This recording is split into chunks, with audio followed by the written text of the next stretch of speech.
Okay, they can hear me now.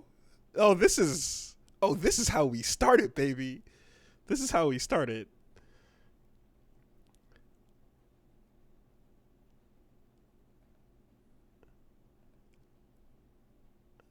Okay, now let me 1 second. Hold on, audio.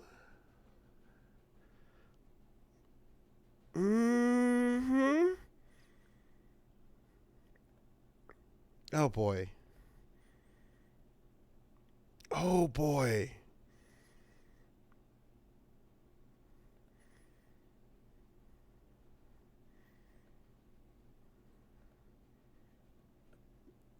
Yeah. Yeah, okay. Okay. All right. It's oh boy. Okay. Okay. All right, hold on a second. Hold on a second. We can fix this. I just need to add a secondary desktop to the scene so that everybody can hear that. That's all we need to do. So give me a second. All right. Oh, We're now gonna wait. Now you're Okay. double. Now we're infinity. Yeah, Infinity. I'm it's good with okay. this. No, that's okay. Hold on. And now you're being heard for the moment. Oh, hello. Hello, Okay. everyone. Okay. Hello, world. God damn it. Are you fucking kidding me? Are you kidding? Okay, copy this. And then we're going to go back I to our thought you guys were professionals. Do I mean, have? hold on. No, you don't. No, you don't. It's about to be good. There, we're good. We're golden. We're perfect. Okay? We This is got good. audio I now. love this. Yeah. Wait, Way to, am I fucking? Did kick you my keep? Or fucking am I Eddie. muted right now? No, you're all in. Everybody's in. Everything's Way to just good. Get rid of any type of nervous feelings that I had prior to this. Just fuck it up from the beginning. All right. Every single time I make a new scene in OBS, I screw it up. Yeah. The only way I've figured out how to solve it is to just duplicate it and then just remove the parts of the scene that I don't actually want. I never used to keep the audio as its own inputs. I used to just let it be across all scenes. So all my different scenes never mattered. But now that I've separated it so that, you can have the individual muting on each individual scene. Anyways, we're there. We've arrived. What's up? That's perfect. That's how we do it. CSB style. Ludvig, why did you agree to this? Why did you say yes? Joke answer being that like I wanted to see the parts where you guys fuck up the stream prior to removing that part from the audio podcast.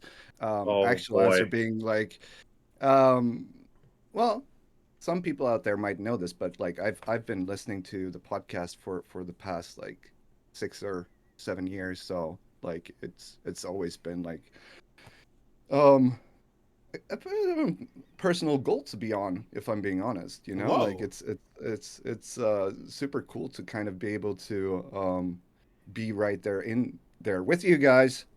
Mind you, I might be like the worst guest ever since I'm No, not no, probably that's as no. We talkative as the other guys that you've had on, but I'll do my best. I'll do my best. Don't. I'll be the guy. I was debating whether I'd just be sitting back and like shutting up for all the like fucking fighting game talks, but I think I'm gonna go with the stupid questions approach. It's like, what is that a character in this game? Kind of. so Who's that? Ludwig, What I do you think look the like? best part about that is that, yeah, that used to totally be a threat on this podcast. But now I have also become that person when Wooly Mm-hmm. is talking about Mm-hmm. DNF. Like, I'm never going to actually play DNF. Mm-hmm. I just Mm-hmm. want to ask the stupid question about does this game make you cry? And the answer is Yeah. yeah. What is DNF? Well, perfect. Perfect. Excellent. You don't need to Excellent. know. Perfect. Yeah. Now, here's Right. the thing, It's right? like sometimes I'm listening to the podcast and like I zone out for a second and you're talking about a game or whatever and you only mention the game at the very top of the conversation. I'm like, what fucking game are they even I talking about always right I now? try to bring it back at the end too. I'm aware of that. I try. Yeah. I do. Doesn't Yeah. always work. But you saying no matter how you feel about like what how you might perform, quote unquote, on a podcast, that doesn't matter. The fact that you said that you've listened to a couple episodes and you've heard us over the course of a couple of years means you know what this bullshit is. Oh, Therefore, absolutely. we don't have to Yeah. worry about that part, and Oh, dude, that's just all go we crazy. need. Yeah. If you're Yeah. aware of our bullshit, that makes it that's the best possible thing you could bring to Yeah, to dude. showing up. I used to have like 2 hours of commute on the train every day Yep. before, and you know, like I got through the podcast pretty much every week back then. Um, can't say that I've had the pleasure to really listen as much lately, but Don't I did even. take some time to listen to last week, so like I feel like I'm right there with you We've guys. gone to I shit. hope Don't so. bother. It's all good. Yeah. That's why we're bringing in the guests, man, because the Right. formula is stale and it's garbage. Off the rails. It's awful. Last week was unlistenable. It was like a legitimate technical disaster. I don't blame you. and Oh, audio fine. I mean, like I'm I didn't happy to notice, man. report. Yeah, usually that's the thing is there's Well, two levels of technical disaster. Everything audio wise that we just went through was perfect. There was no issues there. It was all just the live video portion, of course. And with that being said, I was extra nervous given how badly the streaming situation was last week. But I fortunately can say that like after absolutely resetting every possible device in this house and then getting on the phone with my ISP and speaking to Phyllis, dear old Phyllis. She walked me through why doing not just a reset but a full-on factory reset of your router every couple years is a good idea, because apparently that's what the issue was. We were having tons of cached. I was wondering. We had tons of cached bullshit stored up over the course of years on the router, and she can see on her end that the factory reset that happened last time was like 4 years ago. So she's like, oh yeah, that's probably it. Do one of those, get the pin, and then we'll see it reconnect. And then sure enough, I was able to stream just fine after that. So she didn't tell you that you've clogged up all your tubes with fighting game crap? She did not say that. She just simply said it was a matter of resetting every couple of years. And, and you know what? I mean, I gotta say, like, I was not expecting IT grandma to, like, know her shit. But she came in, knew exactly what was what. She's like, okay, wait for that fourth light on your router. Over here, we're going to do this, we're going to do that. And she handled the problem. It was one of the smoothest ISP experiences I've had, I got to say. And so far it's fixed. So that's cool. I think we're good. Awesome. Fingers crossed. I mean, Yeah, like, no. sucks to be you guys. Yeah, like obviously everybody knows this. Japan has like one of the most stable internets in the world. Oh, we know. But I actually had my internet go down for the first time since I came out here. And I've been here for 15 years now. Last week, and it was scary because it doesn't happen. It literally does not happen. But Yeah. came back It 2 hours later or something. it's so good that like people who make fighting games over there sometimes forget that we suffer out here, and they if it works good Yeah, on yeah. over there, then it's all good everywhere I else, right? Mm. I still remember spending every single day for multiple hours a day for over a month talking to some guy at Bell Canada Mm-hmm. because we had spent the money to buy the fast internet, and what we got was bullshit that didn't fucking do nothing. And every single day, well, did you try turning it off? Mm-hmm. Yeah, dude. And then you start reading the script back to them, like the checklist script back to them, like, yeah, I did this and I did this and I waited 182nd, I did this and I did this. They escalate me to tier 2, and then you can talk to tier 2, and tier 2 is Phyllis or Mm-hmm. some equivalent. And then they go, yeah, no, that's totally on our end. The whole building blew up and all the internets in your area are dead. Can I fix that? No. So, should we have some sort of formal introduction here? Yeah, probably. Probably. Who am I? I guess. Hello. Hi. Hello. I'm Ludvig. Hello. Welcome to Japan. I'm Ludvig Forssell. I'm a composer. If you guys know who I am, that's probably because Pat and Wooly have mentioned me before on the podcast. I used to Once be or the twice. composer at yeah. I used to be the composer and audio director at Kojima Productions. So I wrote the music for like MGS5 and Death Stranding, and now I'm freelancing composer writing music for shit. Um, and yeah, no, I live in Japan, originally from Sweden, but I've been here for about 15 years. So I don't know. Maybe we'll talk about things Japan. Maybe we'll talk about Japanese video games that I don't know shit about because I rarely play them. um, but that's probably why I'm on here. I mean, you're also on because you're a pretty chill guy. We had a beer in Japan and a good chat, and that was a lot of fun. Yeah. So Yes. Yes. don't I undersell yourself totally. there. No. I totally reached out to you, Wooly, and used my power as a Kojima Productions employee to get you to come out and have a beer with me. It was good times. Good times. Honor to have you on. Awesome. I mean, Most important thing to me here is that Ludwig here is the person who crowned me the world's greatest Death Stranding player, which I really yeah. appreciate That's still important. to this day. that's important. That matters. And also, And also, I'm drinking a Monster now because of that stupid fucking game. um, I like, can't. And you started like halfway through, right? You went from I Red Bulls to started it Monsters as a ironically. joke, right? mhm. Yeah. And then I started drinking them every day. And then eventually when we moved out to BC, we're like, you know what? I might as well just be drinking cocaine. So why not switch to coffee and tea maybe? Um, I'm gonna finish my coffee in a bit, and then I'm gonna be cranky. We'll see. product placement I, works, it seems. oh, exactly. You Okay. know, like I think that the Monster deal thing was originally supposed to be Red Bull, but like it didn't like.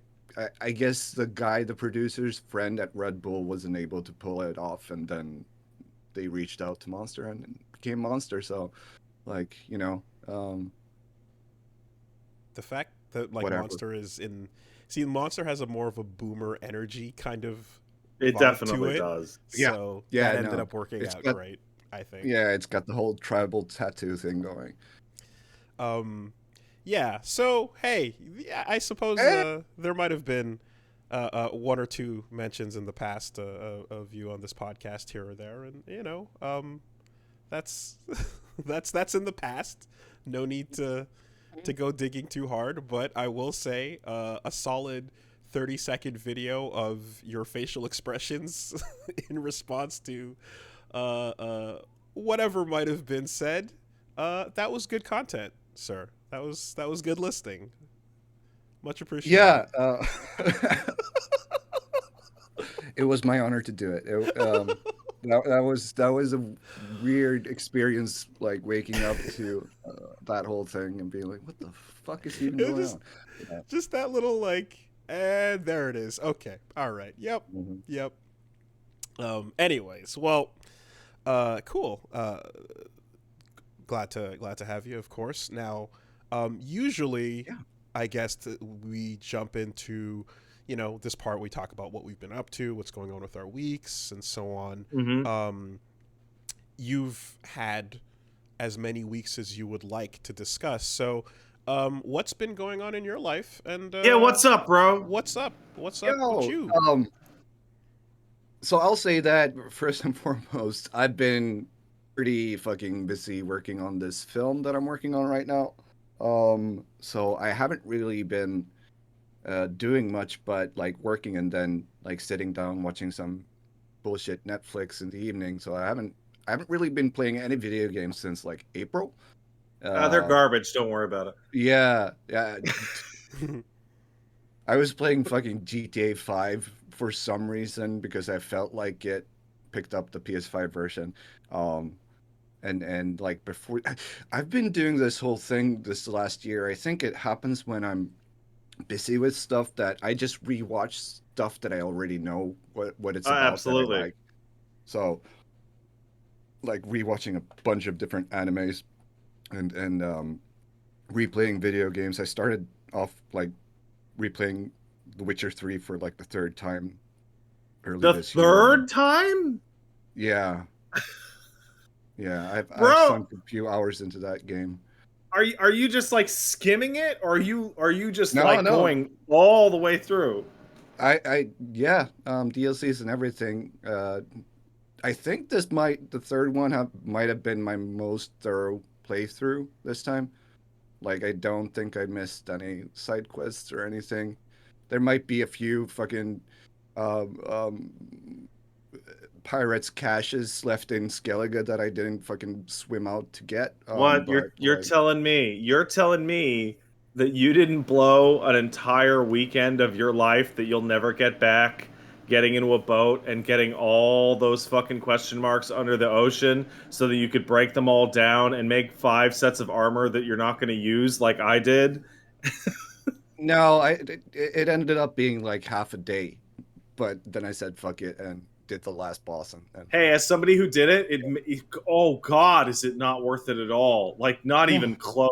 So when you're describing like what you're doing in like spare time and like I was expecting like some like easy doing activities as opposed to like the game that I've heard is one of the longest and most in-depth intense experiences.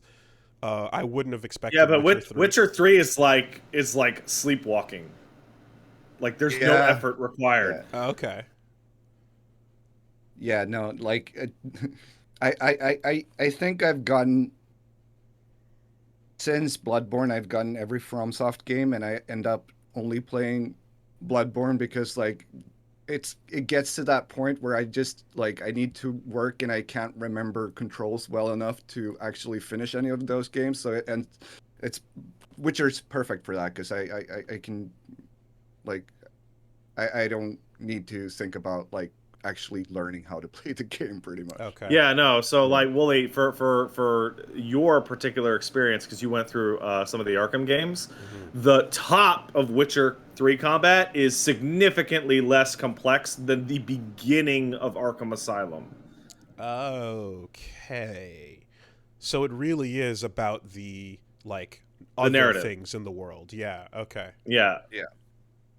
I was talking I, about Witcher 3 this weekend because I was actually dove into 1, and 3 I would describe as like both Witcher games prior combined, plus Elden Ring, plus maybe FromSoft's entire catalog in terms of content.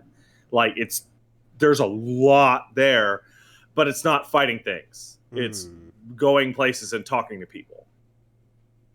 Um, if you're yeah. just going back through that and you're doing like, I guess, surface level runs, for example, let's say you weren't going in depth, what's the fastest you're getting through a game like Witcher 3? Like, what's the how long Let's to beat find on out. that? Yeah, I don't know. I think you could probably get through it in like 30, 40 hours if you play I it like so casually. yeah, if you beeline it, I want to say like 51. 45. It's Yeah, main story 51's the 51. main. Okay. Wow. Okay. And I mean, Ludwig, you remember this moment where the first time through, did you scrape it? No, I think the first time through, I was still like, I can't like remember exactly, but I think like at that time, like any game I played it way different from how I play them now. Hmm. Like I started scraping pretty much every game at some point a few years back, and when I played The Witcher 3 first time, I was just like, yeah, whatever. I don't know these characters. I don't know the story. I Hmm. don't give a shit. So yeah, no, So I totally beelined it the first time. my experience was the scraping it, but I spoke with people at the time who were beelining it, and Witcher 3 has this weird thing where it builds up a long-term goal, and then you reach that goal, and it goes, just kidding. There's 50% more game. Like it Hmm. builds up to a gigantic. I mean, there's the battle of Kaer Morhen, right? And it builds up to this gigantic, climactic, super battle that's going to be the end. And it essentially just goes like, "Welcome to Chapter 3." Yeah. After you do it, and you're like, but how? Yeah. What? That's one of those games Yeah. I've. Oh, sorry. Okay. That's one of those games I feel like I was pre-sold on from hearing like you talk about it, and then like definitely like just yeah, lots of people recommending and such, and I do want to go back and eventually do two and kind of figure out what's happening. One I understand is just, I mean, I'm sure you'll get into it this week, Pat, but What Mm. perfect timing. Yeah. right, but that'll be maybe a dodge and a YouTube video at some point, but It, the title screen theme or for Wild Hunt is incredible. The vocals on that, I remember being like, that's some good shit. That kind of hooks me in right off the bat. oh yeah, like pre DLC, because Yeah, the title screen changes once you have the DLC, and so I haven't heard that in years and years and years Ah. since the a game million first came. years. Yeah. It to me it's really weird discussing this game because like I'm like somewhat of a casual mainstream type of gamer, and like when that game came out, like in my circles, like in the game industry, like everybody was talking about it, and like even meeting a person who's into games and haven't played The Witcher 3, and we're talking about it as if it's like their first time knowing about it. It's sort of weird, like to me, Wooly. I it As That's where I am in this in when it comes to the video game world. Like, I've worked in Yeah. the industry. I know a lot about what's happening in specific pockets, and then massive blinders and other major important influential corners of this thing. And that's kind of, I guess, what my channel is trying to dust off the fog of war on things like The Witcher, which everyone has watched or played or knows about. I Yeah. as the only guy I literally know at all who even bothered to play Witcher 1, um, I don't know if you remember, either of you. I mean, Will, you have a better chance of remembering it because you were there. But the podcast where Witcher 3 came out on the Best Friend cast, and I'm sitting there and I'm talking to the three of you about the absolute most shit hot game to come out in multiple years, that is the talk of the whole internet, and it's as hot as it's ever gonna get. Mm-hmm. And I'm looking at a fucking room of blank fucking stairs. Yeah. Yeah. Just Yeah. like, so does he control weird? Yes, he controls really weird. I don't Okay. know why it controls like that. Now smash cut to us with blank faces as the concept of PUBG is being explained to Oh, that was us so embarrassing. for Oh the my first god. time. Okay? Don't That you was like the dare first separate. conversation I ever had with Vinny, and he's like, you don't know what PUBG is?" And I'm like, no, Don't you dare pretend fuck." you're above it. You know? God damn. It happens I'll be sometimes. Yeah, I'll be honest though, like Witcher 1 and 2, like I know about those games before 3 was announced, you know? Like I think everybody's like that.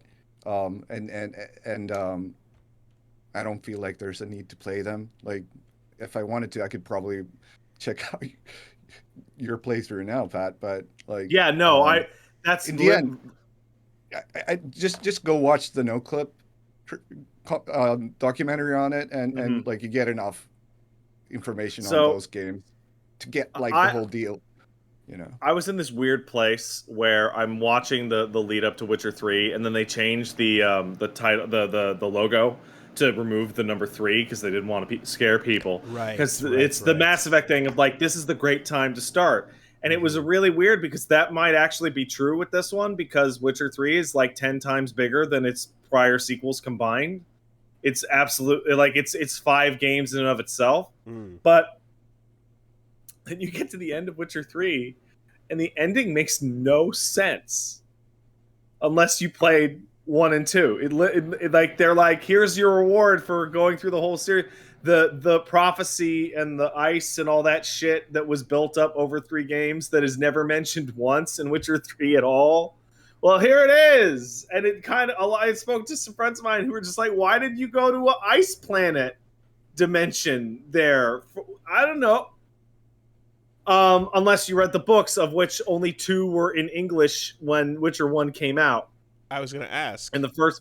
What if... there's 8 What if I just went books. and read like a couple books and then started Witcher 3? Well, here's the most... Or watch the Netflix show. Okay, so you know how we've always done chronological order and stuff like that for, like, you know, Metal Gear's the longest term argument of like, where do you start, right? Where do you start? The Witcher games have the worst chronological order argument of all time, because Geralt has no memory of the events of the books, which are all prequels, and then he completely regains his entire memory halfway through Witcher 2. So the optimal reading order is play all of 1, play half of 2, read 8 books, then finish 2, and then go on to Witcher 3. Shotgun order. Sure. Yeah. And then afterwards, watch the show and complain. That's how you finish it. Okay. Yeah. I have my own headcanon for it. And it's all based on The Witcher 3. That's that. So I don't know how to talk about Witcher 1, because on the same merit of Ludvig, you saying you don't really need to play it, I can't really disagree with that, because it is a fucked up game made by weirdos who didn't know what they were doing. It doesn't control like a real video game. It doesn't sound or look or act or use mechanics like a real video game. It's one of the most poorly optimized games of its own era. It only uses a single core, and there's lots of city streets. So chapters 2, 3, and 4 run like complete garbage, no matter how strong your computer is.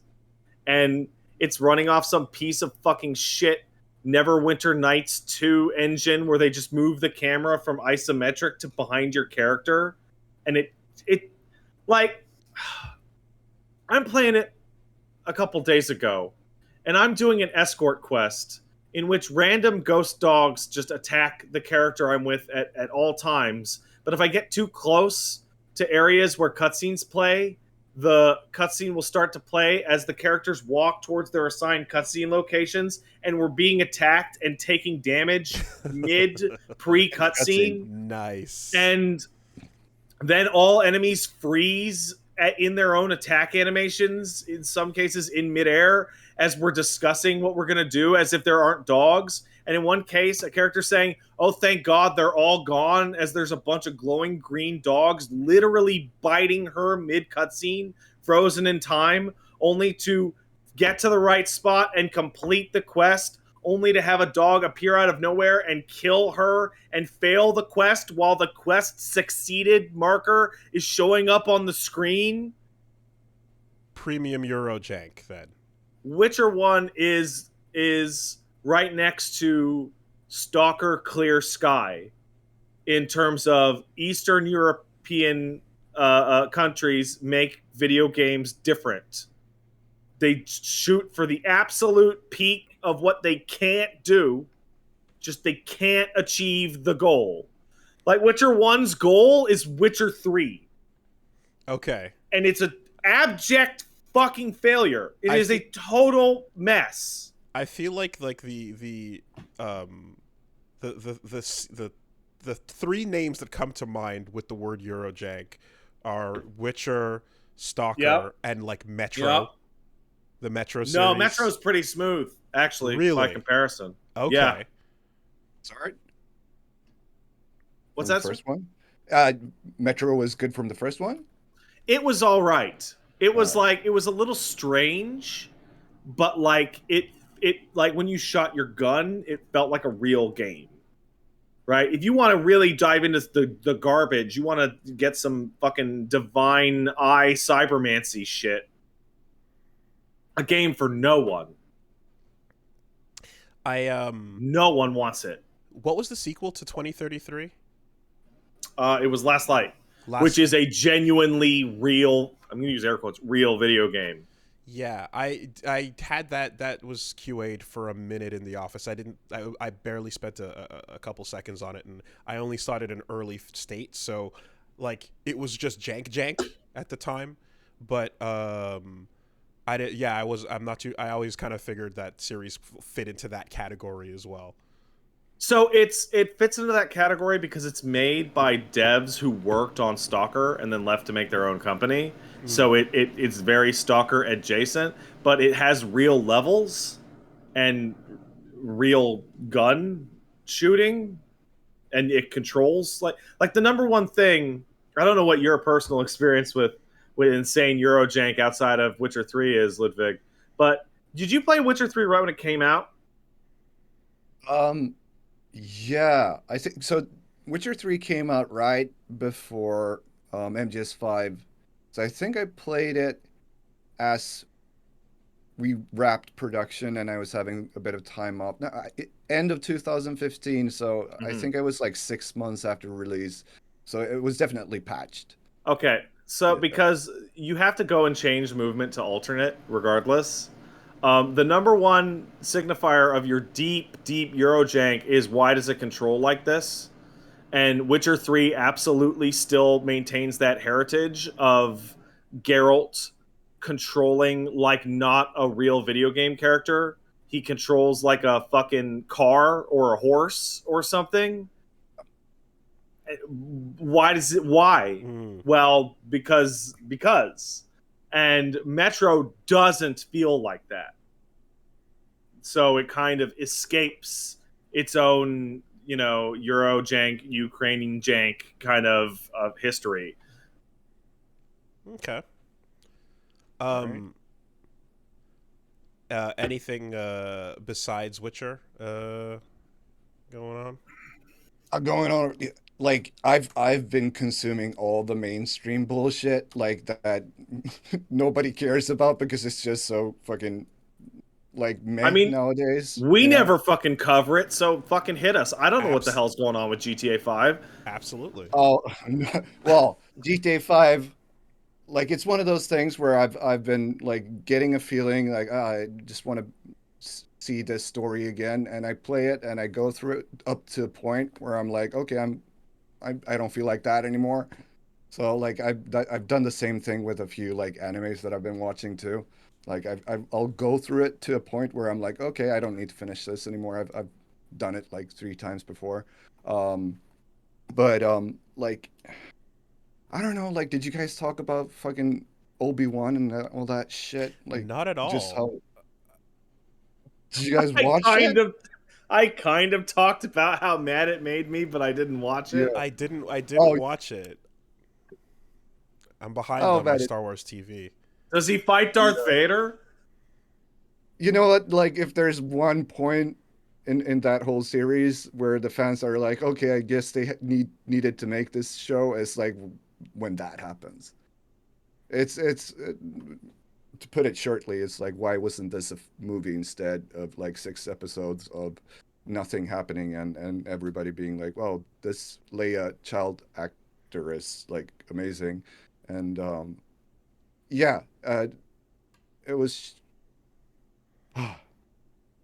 I'm not supposed to talk shit about stuff That's because okay. like It you never Man, know when you're going to be in the same room as somebody your who made your it. your listen. expectations were not met Yeah. on what Well, okay, because my main question about, because as again I want to go see what the Boba Fett show was like and kind of catch back up and come back around to Obi-Wan eventually, but the main yeah. thing I wanted to know about it once it wrapped was like, does this improve something about the character or introduce something that makes Obi-Wan a more interesting part of the lore overall in any way?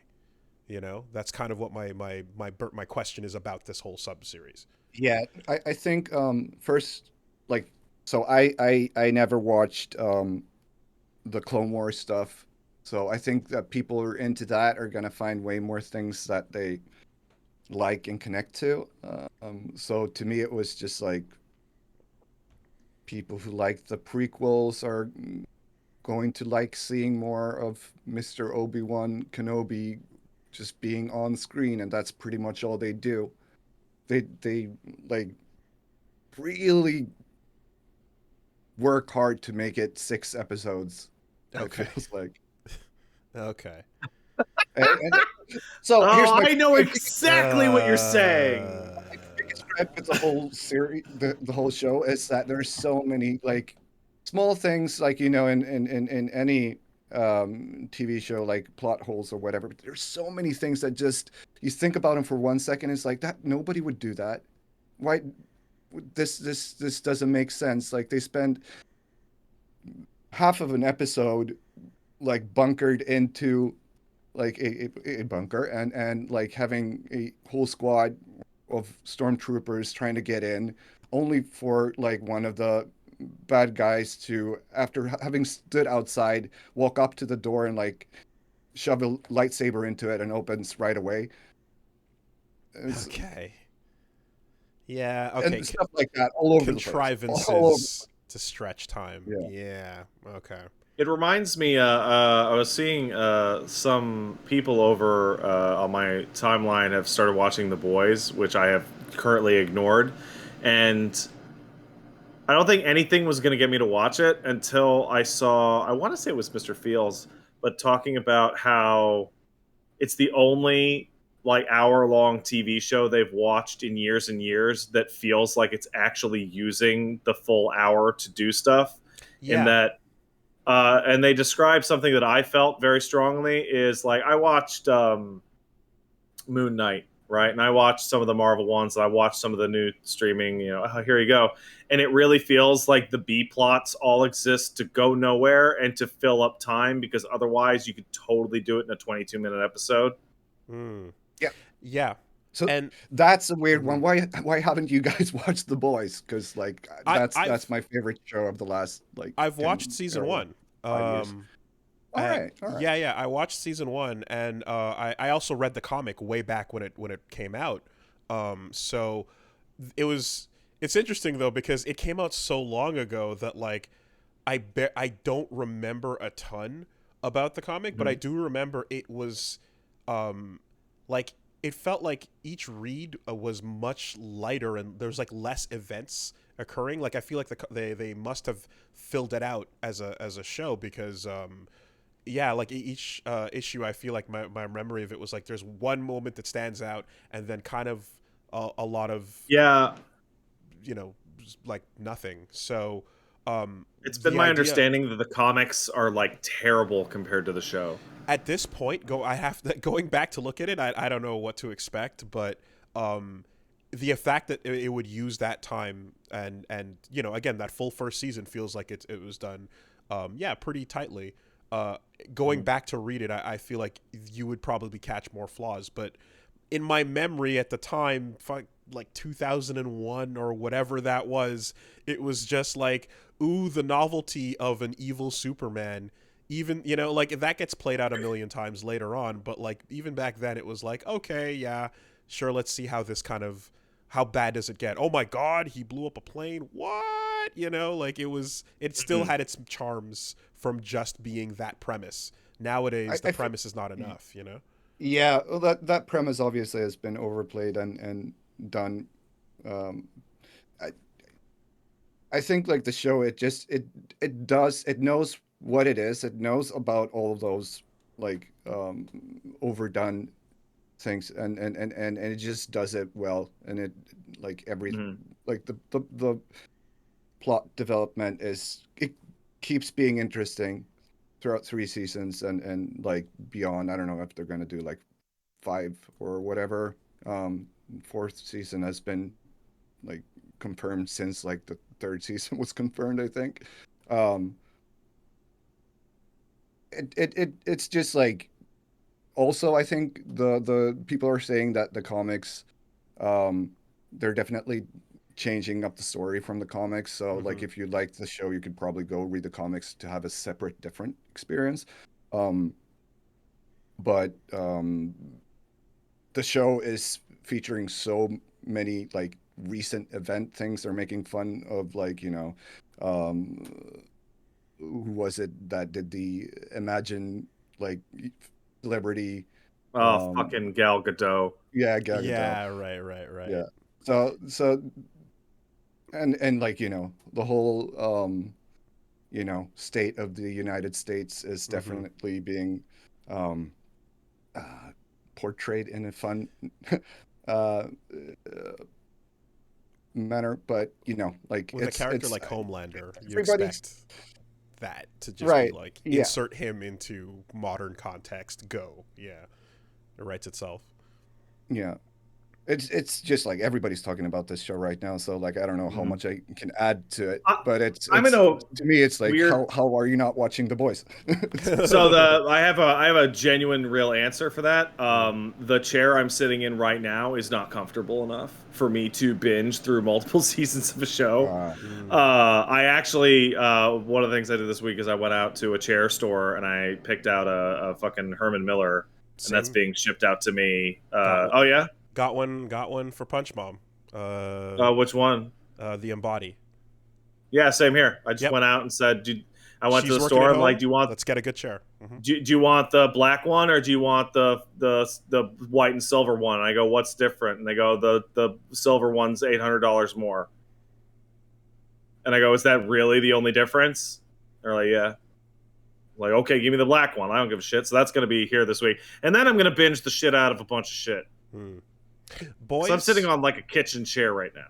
the fact that like season one wrapped and then like I remember two was announced and the uh the it was absolutely the kind of show that could have gone the other way, though. I guess it could have been the type of show that drops the ball entirely in the second season by like focusing on, I guess, like the wrong things with each character and kind of like the fact that I hear that the second season wrapped up and people were still happy with it, and now the third, and it's a huge thing where people are like, yo, this fucking show is still really good. That's encouraging, and it's on the short list of things to go back and binge. I definitely want to go back and do that more than I want to see what's going on in Obi-Wan, certainly. So Oh Yeah, yeah. no, yeah. yeah, no, you can skip that one if you wanted to. I think the general consensus is definitely that the third season is the best one so far. So there's that. But an easy way for me to um, present why I like it or why it's good is it's the only like superhero based storyline that I watch and my wife actually also enjoys watching together with me. Like That helps. she'll Mm. work through some of the Marvel stuff every once in a while, but she doesn't really like it. But for some reason, this just like works for her. So I think it could probably work for anybody who like doesn't necessarily like any of the superhero stuff that's out nowadays. I have the Okay. most bizarre relationship with that show right now because but every night before we go to bed, Paige and I just scroll through a bunch of TikToks and just rot our goddamn brains and just ruin every last piece of attention that we have left. Um, and I can't escape the Soldier Boy cover of that Blondie song, um, where it's just fucking complete nonsense, and he's talking about going out and meeting car eating aliens. Don't know who that character is. I think it's supposed to be Captain America, but Well, can't fucking escape this goddamn weird 70s Blondie cover. it's not Soldier Boy. It's Soldier No, Boy. yeah. Yeah. Yeah, no, the memes are everywhere. It's been crazy this season, especially. Like that's definitely a tell on how much it picked up for the third season, like in terms of popularity.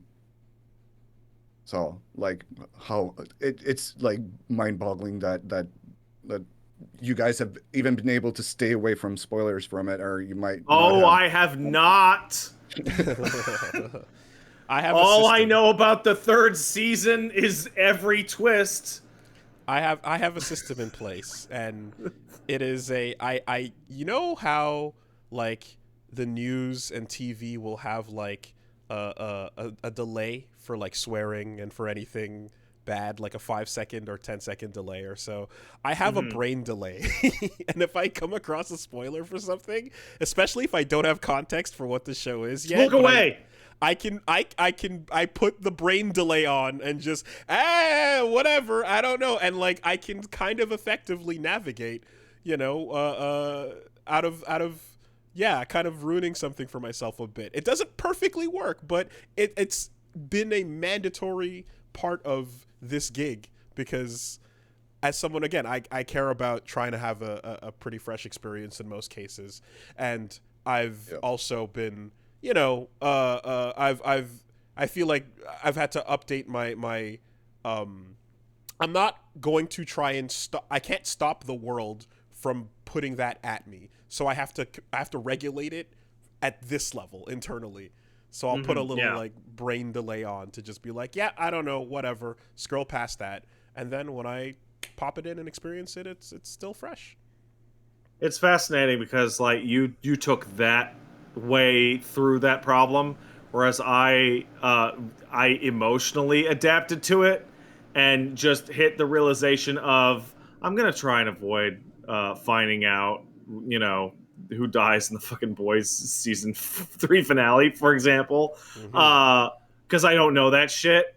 But I have emotionally internalized, well, if me knowing that just ruins the whole thing, then I guess it's garbage. And I feel like that's not going to actually ruin the whole thing, because it's not, with the only obvious exception being a pure like murder mystery.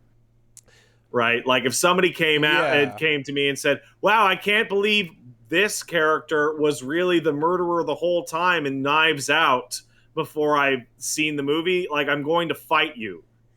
Like, I don't think that there is something to be said about like, yeah, if something lives and dies on its spoiler, then that questions the quality of the thing to begin with. I understand that. I will say that like sometimes it's not that big of a deal, but it just might make a really cool moment less cool.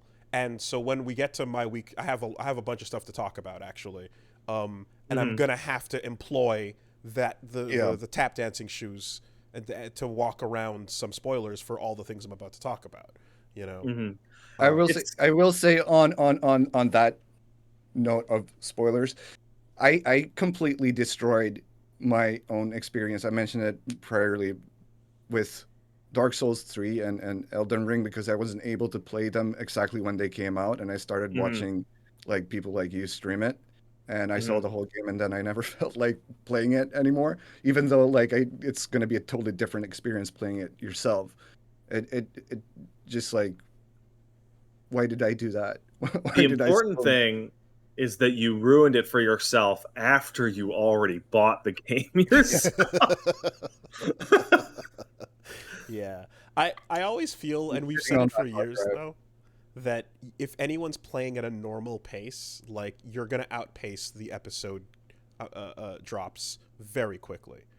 Yeah, the only time I ever felt that was not true is when I was streaming Elden Ring, because I was streaming Elden Ring for 9 to 12 hours every day until I beat it. Yeah. And I'm like, no one that has to work is going to be able to catch up to this. And that was the decision of, no, I am a big streamer, man, and I'm going to be on the bleeding edge for once, god damn it.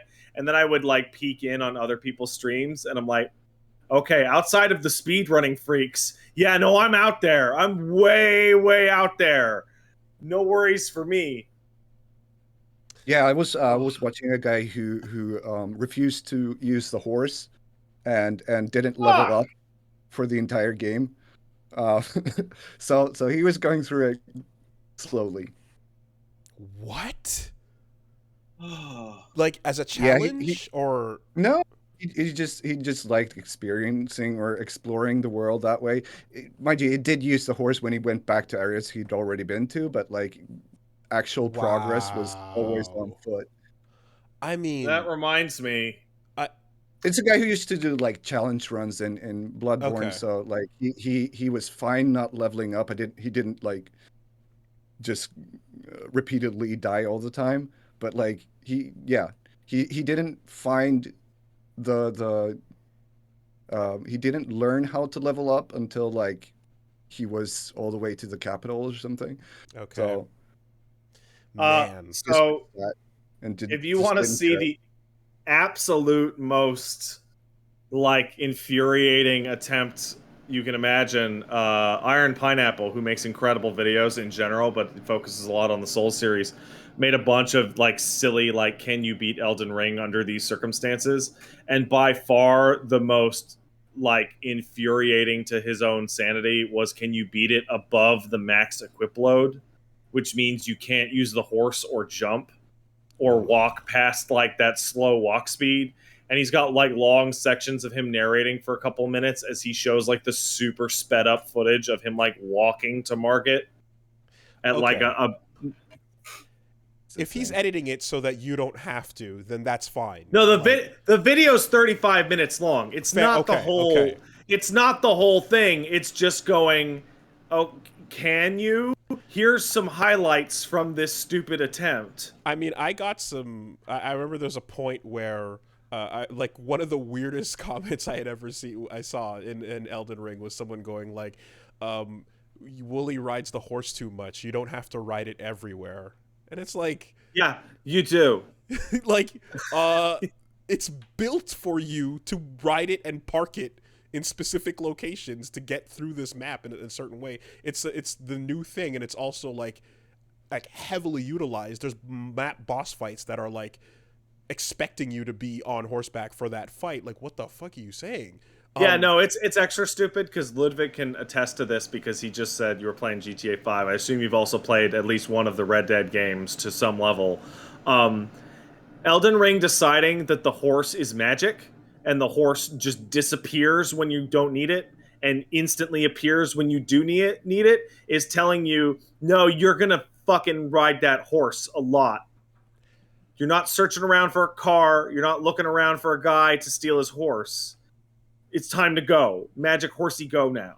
I just had a moment where I got put into a large desert-like area, and it's considered an inside dungeon, legacy dungeon area, so you can't ride your horse. And I'm like, fuck me, I want my horse now. Like, I'm spoiled on how much I want Torrent right away, you know, as soon as I can see like the distance go, like the you know, like something in the horizon is far enough away and I have to do it on foot. I'm like, this is a goddamn slog. I miss the horse immediately. Yeah, that's one of my favorite things about playing Ghost of Tsushima on the PS5 because that game has a lot of fast travel points, and on the PS5, like there's literally no loading time.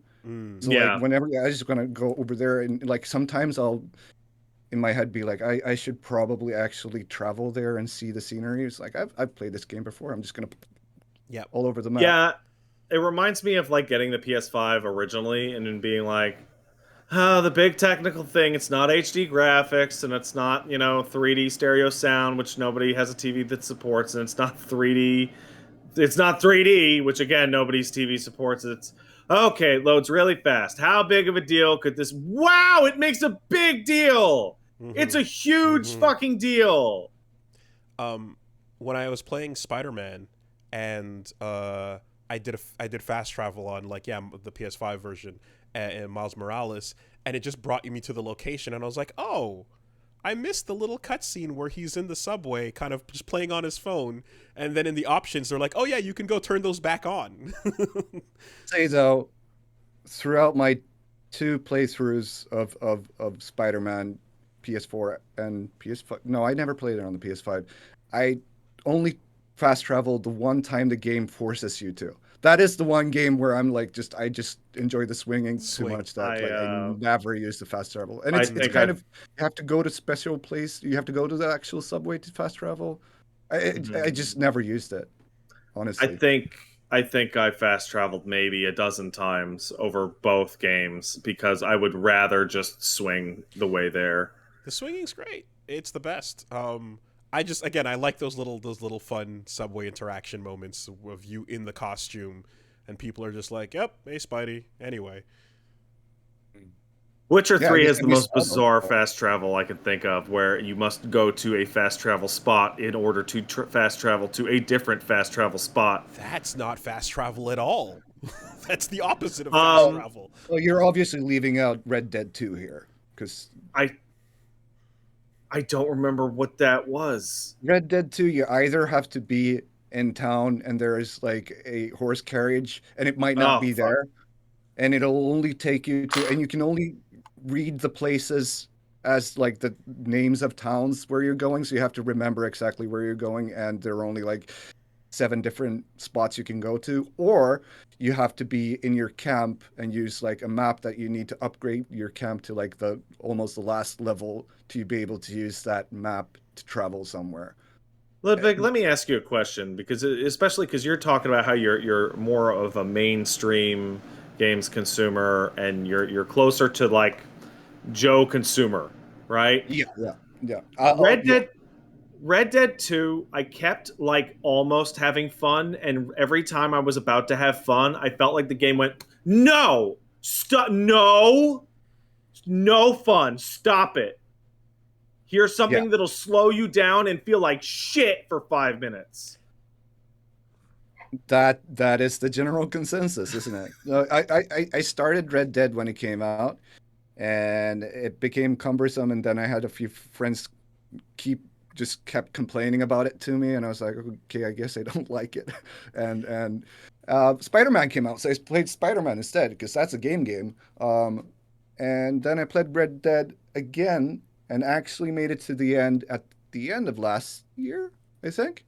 And I had that experience of like going online to find out where shit is so I can actually move forward with the story and like actually have a good horse or whatnot. And what kept me going in the end is, I guess, the weird, like, quirky writing that you get in like your GTAs and Red Dead.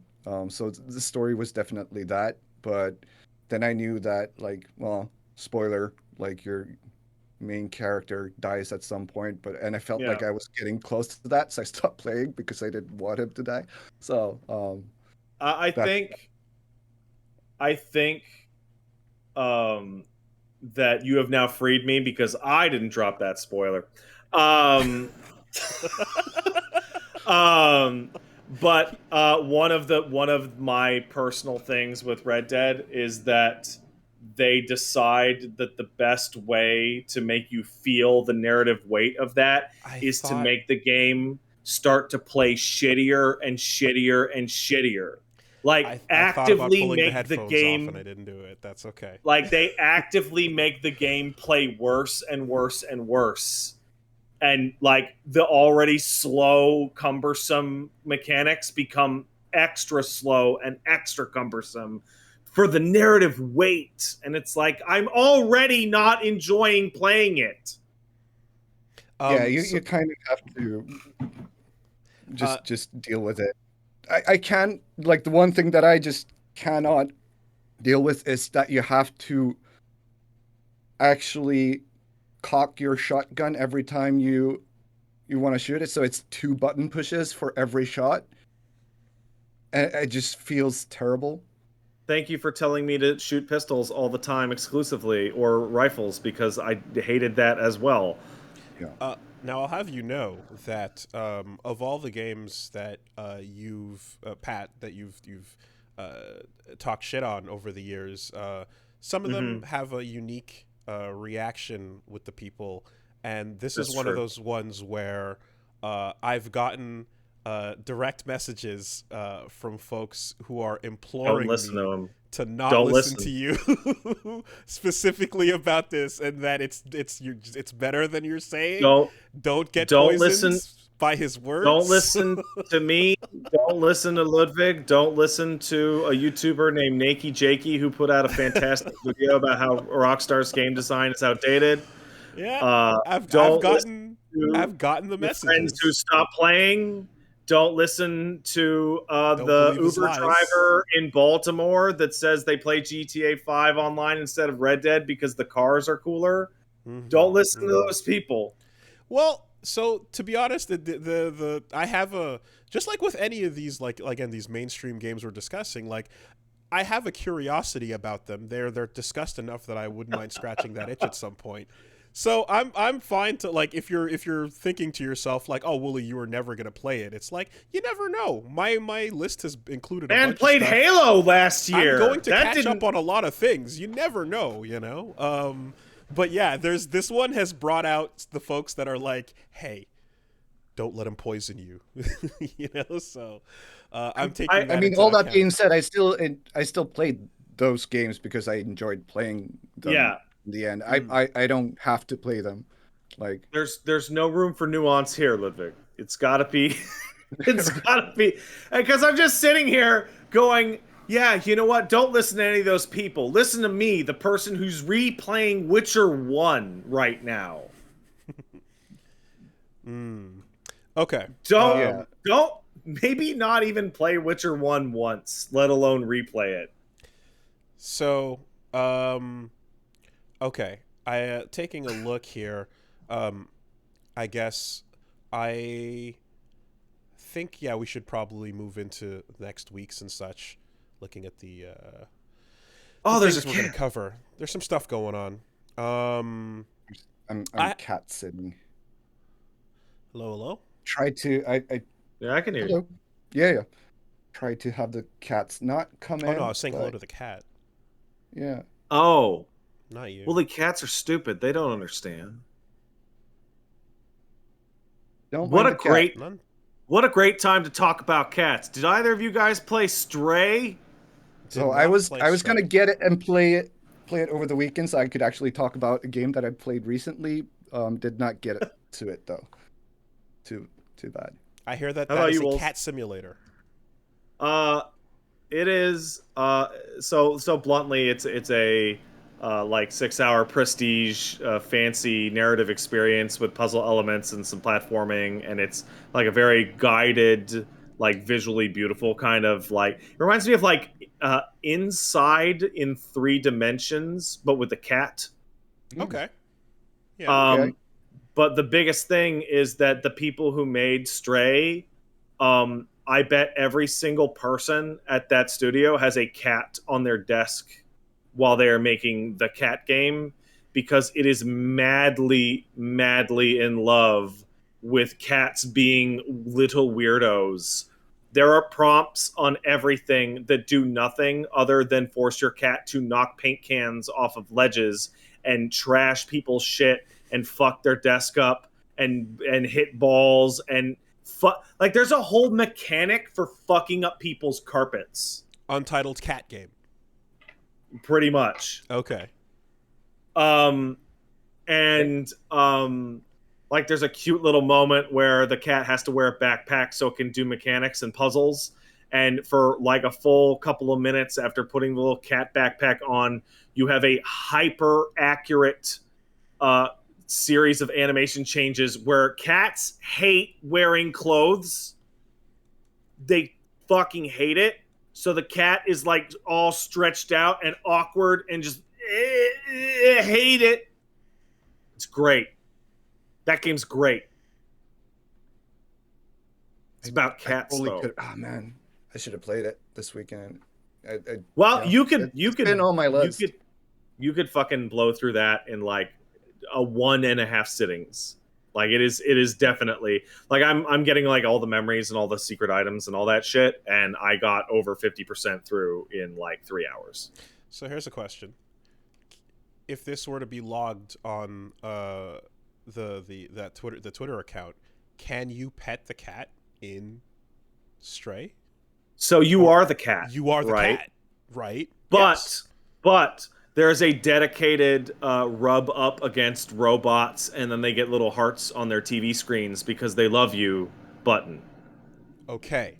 With almost all robots that are stationary, you can hit triangle to like rub up against them, and a bunch of them pet you, and most of them are like, "Yay! Oh, a kitty cat." Okay, so you can force the pet. Okay. Yeah, that counts. Yeah, That counts. it Okay. absolutely counts. No, that Okay. Um There's even fancy little achievements for like jumping into like their dinners and board games and just fucking their bullshit up by jumping straight onto them. It's got a it's dedicated meow button for fuck's sake. it's like circle to meow. Circle to meow, yeah. which It's like the second prompt in the game. X to jump, circle to meow. now do you ever use meows to do anything besides get humans' attention? No. Okay. There are no No. humans, right? They're all No, robots. no humans. Oh. Okay. It is cat automata. Okay. It is like shockingly similar to Nier Automata, but you are a cat. And cats are cute. Now, is it true that cats only meow at people and not at each other and or other Yeah, pretty things? much. Right. Okay. They do weird chittering at birds sometimes, depending on the cat. But I heard meowing is a thing that's like meant to get human It's reactions. it's human baby mimicry. Right. Yeah. Yeah. Exactly. Okay. Interesting. I've heard that. I'm not 100% sure it's fine to just take that at face value and believe it, but like I've definitely heard that. It's a Yeah, common it's thing, rumor, or old wives' tale. I don't know Yeah. what you call it. it's very similar to how human children learn a lot through triadic gaze, which is your eyesight and their eyesight hit a third point, and then they can triangulate and discover what they're looking at. And dogs are capable of triadic gaze, whereas cats are not. And it's surmised that the reason dogs can learn triadic gaze, and dogs understand the human method of pointing as an evolutionary response to dealing with us all the time. Right. Cats. Okay. Cats maybe they understand and just don't give a shit. Cats are That's- dumb. That's the. I've- I'm Cats are inclined to put that at the dumb. top of the list of all of the theories. Is just like, no, they get it. They just don't give a fuck, dude. No. Hold on. This fat dog here, he gets it. He understands every single thing I've ever said to him in my entire life. Because I'll look at him and I go, "Don't eat that," and he tries to get up on the table. But then if I reach towards my pocket, suddenly he runs over to me and sits and then lies down and then puts his chin on the floor and then tries to give paw. He knows what's going on. He chooses to ignore. Cat, nothing. Nothing. Just staring off into the ether. No thoughts. Not even like instinctual, like hunt, happiness, warmth thoughts. Just like flesh automaton. But they're cute and they are soft when you pet them. I would imagine a game would design itself to have like knocking something off of a table should heal you. It should be a massive incentive because it feels like There's the It's reward. you're just no, because it doesn't matter to the cats, like it's just whatever. They're not getting anything out of it, really. Why should you? Maybe it's just chaos, but I just like I think if it's you just can chaos. start shit in that game and for no reason stop your adventure to go ruin someone's table, then yeah, that's mission accomplished. That's Cat Simulator. But yeah, no, it is stellar, and it is genuinely a more visually impressive, more interesting cyberpunk setting. than Then Cyberpunk, Cyberpunk. Oh no. which is, in the context of like me playing Witcher, like 1, 2, 3, Cyberpunk is like an incredible 4-act studio story, because it's like we don't know how to make video games. Maybe we might learn one day, and then we made a really good video game, and then straight back to we no longer know how to make video games. I have a feeling that's not the first time, nor will it be the last time that sentence is uttered.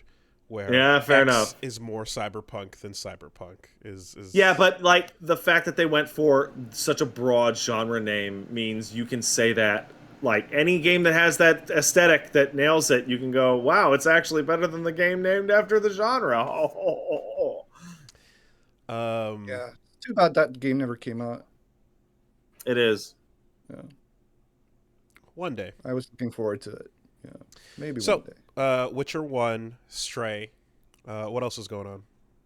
I got horribly gaslit by fucking Somnium Files in what might be the first time I've ever played a game that is explicitly out to gaslight you and make you feel like you're losing your damn mind. In which two characters are having an argument about what the name of the island the Statue of Liberty is on. Either of you want to hazard a guess? Ellis Island? Okay, so if you say Ellis Island or Liberty Island, the character will admonish you for it's obviously Ellis Island, dumbass, and then your robot companion will look it up on the internet and go, yeah, it's Ellis Island. That's a commonly known fact. Duh. Except it's not. The actual answer is Liberty Island. And the game is actively gaslighting you and trying to make you feel nuts by explicitly lying to you, even with a fake map. Ellis Island is where you land as an immigrant. Liberty Island is where the statue is like 200 feet over. Yeah, but get this. So in like the 50s, Ellis Island was incorporated into what's called the Statue of Liberty National Island Monument, which means they're now both part of the Liberty Monument. Right?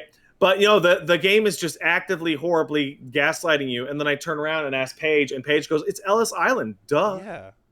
And then my chat starts telling me how stupid I am for thinking that it's Liberty Island, that it's obviously Ellis Island. And my only memory of this stupid statue is not from history class or even from television. It's from me playing the first level of Deus Ex 1 and them saying that it's Liberty Island because the Statue of Liberty is there.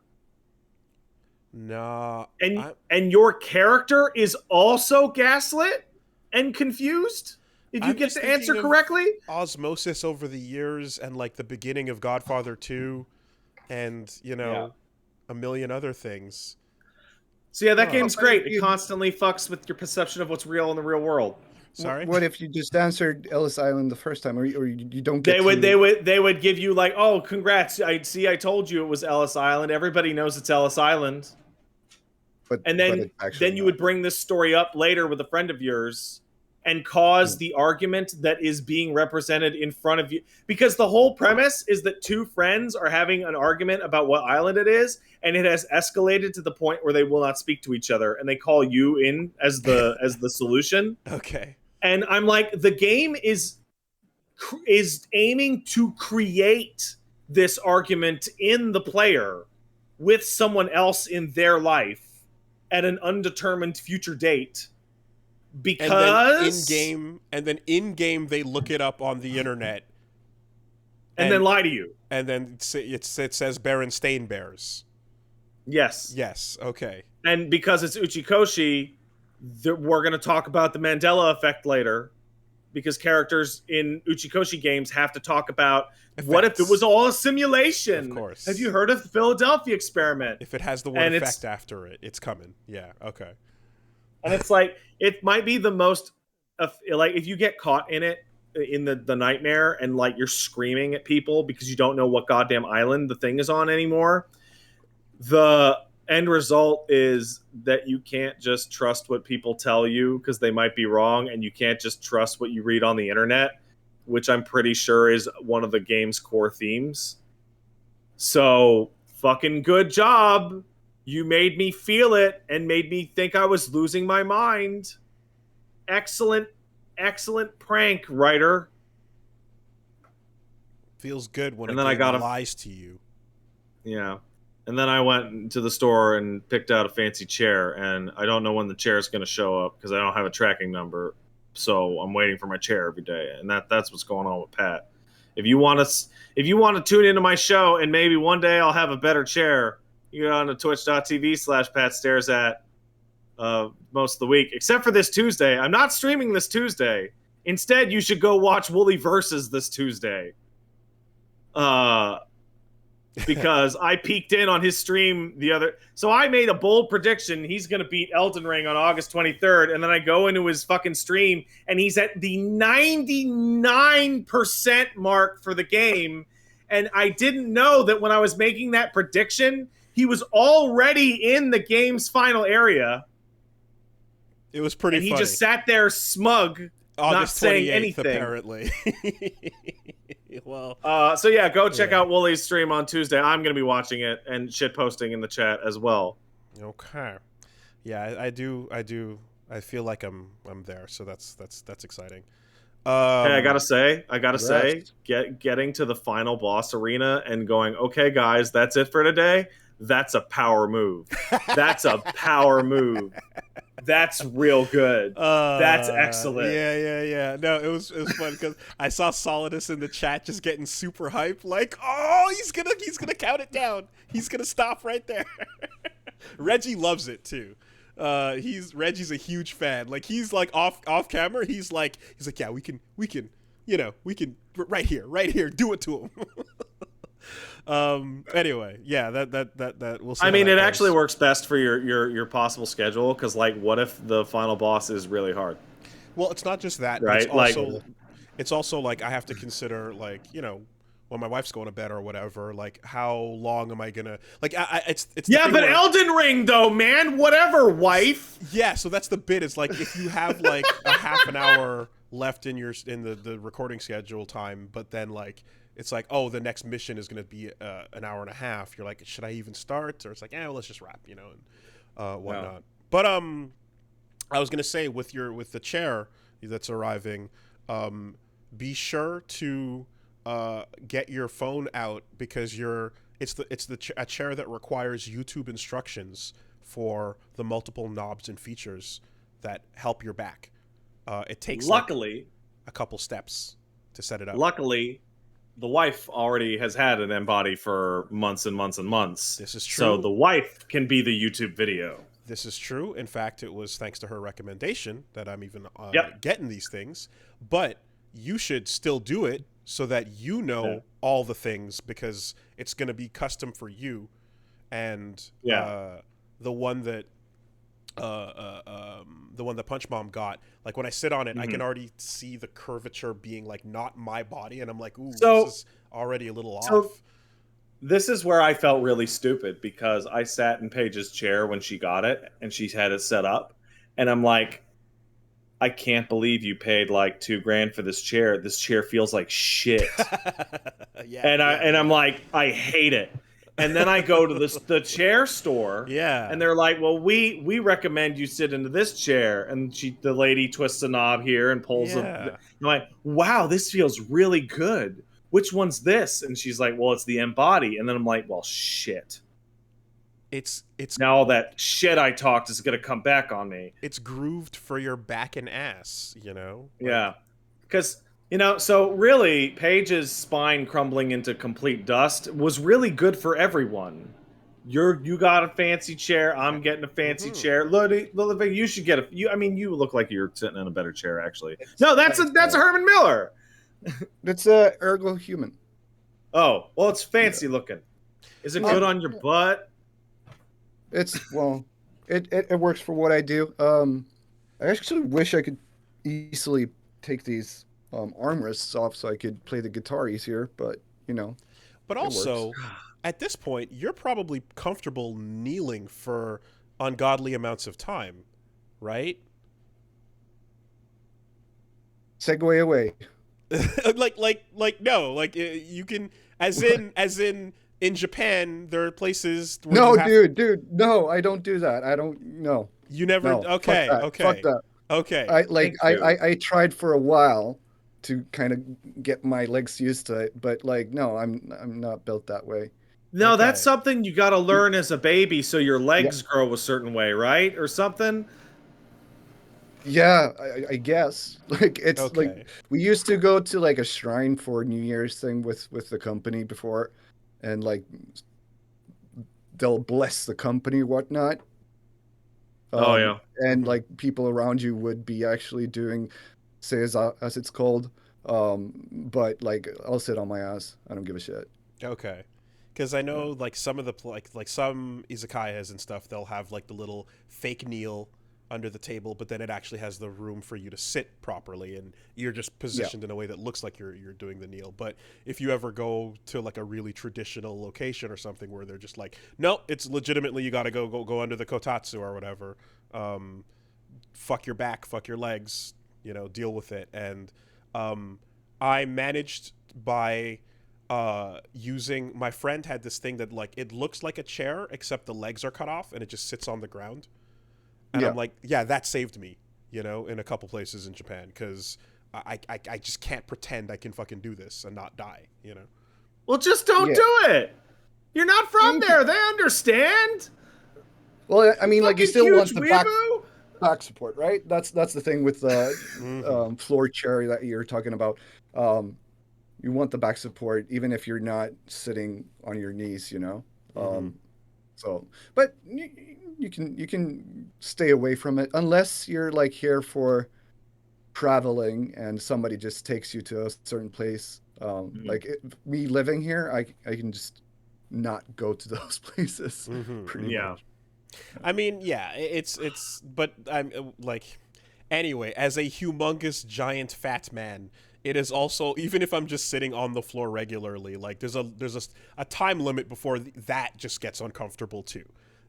So any venue It's that never comfortable, right? I It's don't. like, why would you I do don't that to want to yourself? hear from you, Wooly, about comfort level and sitting. You know what my favorite part of the embody chair that I'm gonna get is? I'm finally, for the first time working in this thing ever, going to be sitting in a way that my feet touch the ground. there we go.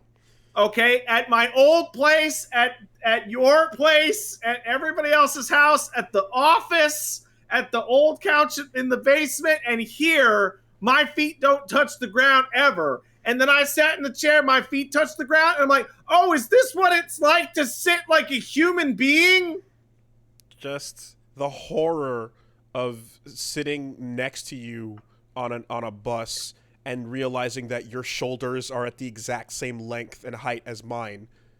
It's everything going below that just doesn't It's continue. it's pretty Dear rare, God, right? But man. anyone who's seen me and Wooly go somewhere and stand next to each other and then sit down, it's legitimately nightmarish how you tower above me and then we sit down and suddenly become the same height, Same height. which means that it's all leg. Your legs are maybe a foot longer than my legs. Uh all right. All right. Well, I hate it. okay. Moving right along. Okay, Tall so a people. couple things, yes, and I'm going to try to keep these as brief as Yeah, possible as well. a So, killed fitty men. Yeah. um Cotton Hill. Uh It's what it so looks like. I started reading Chainsaw Man last week.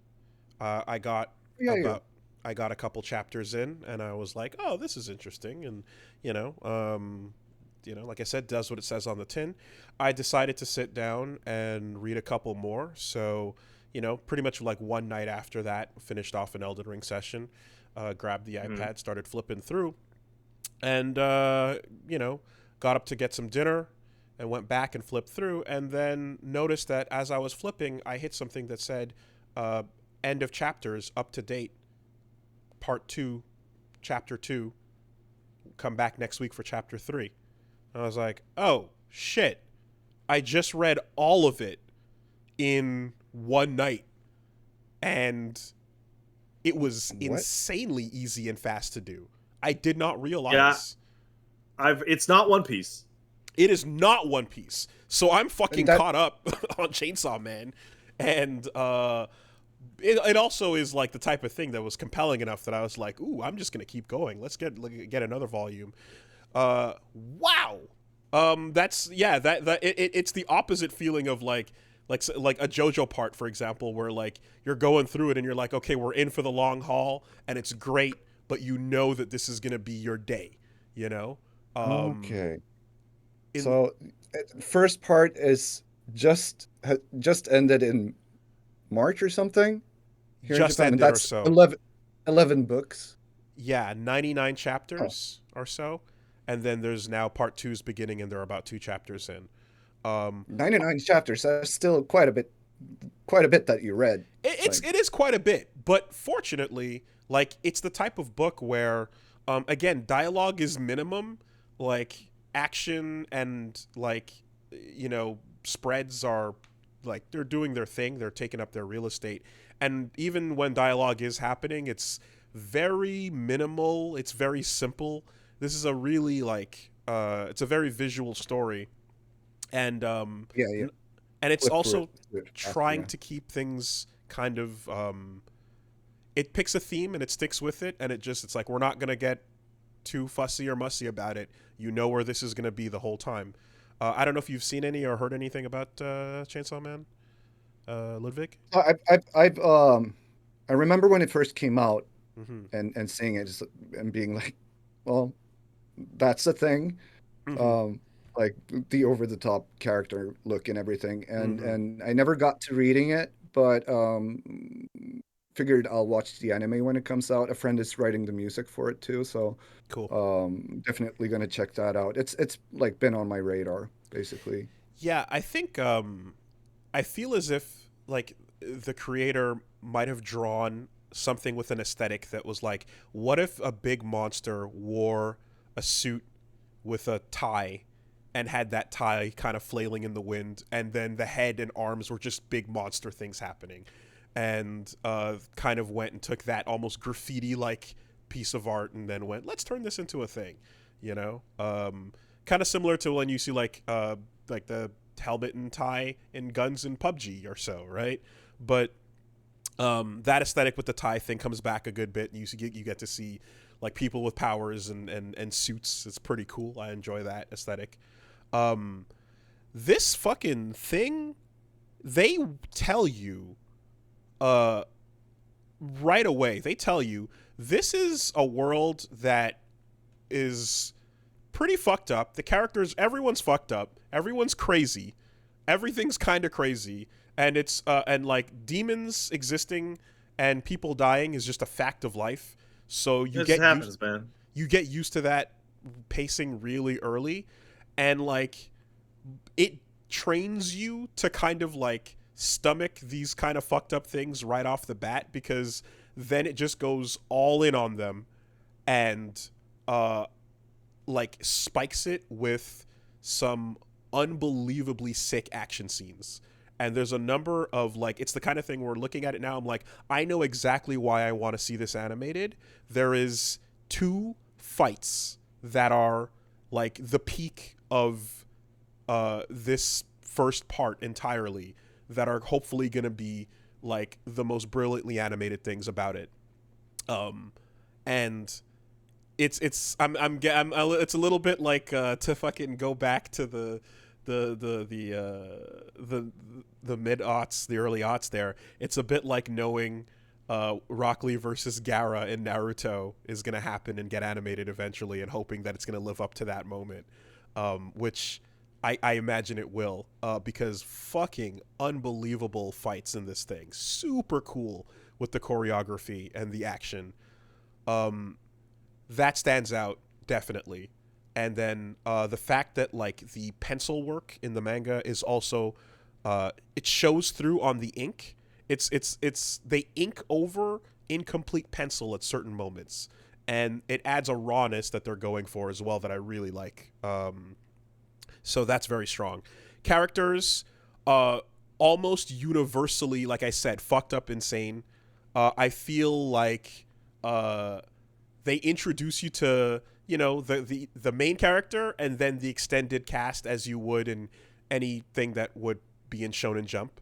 But like, I don't know if anything in Shonen Jump has been as bloody and as gory as this to date, or if this is the most extreme with it. With a name like Chainsaw Man, you probably shouldn't expect it not to get bloody and gory, but you get introduced to characters, and it also, again, fully trains you to expect those characters to maybe or maybe not make it, you know? So there's almost a rotating amount of like, hey, some new person showed up. Oh, there they go. What was his power? Okay, that's a cool idea.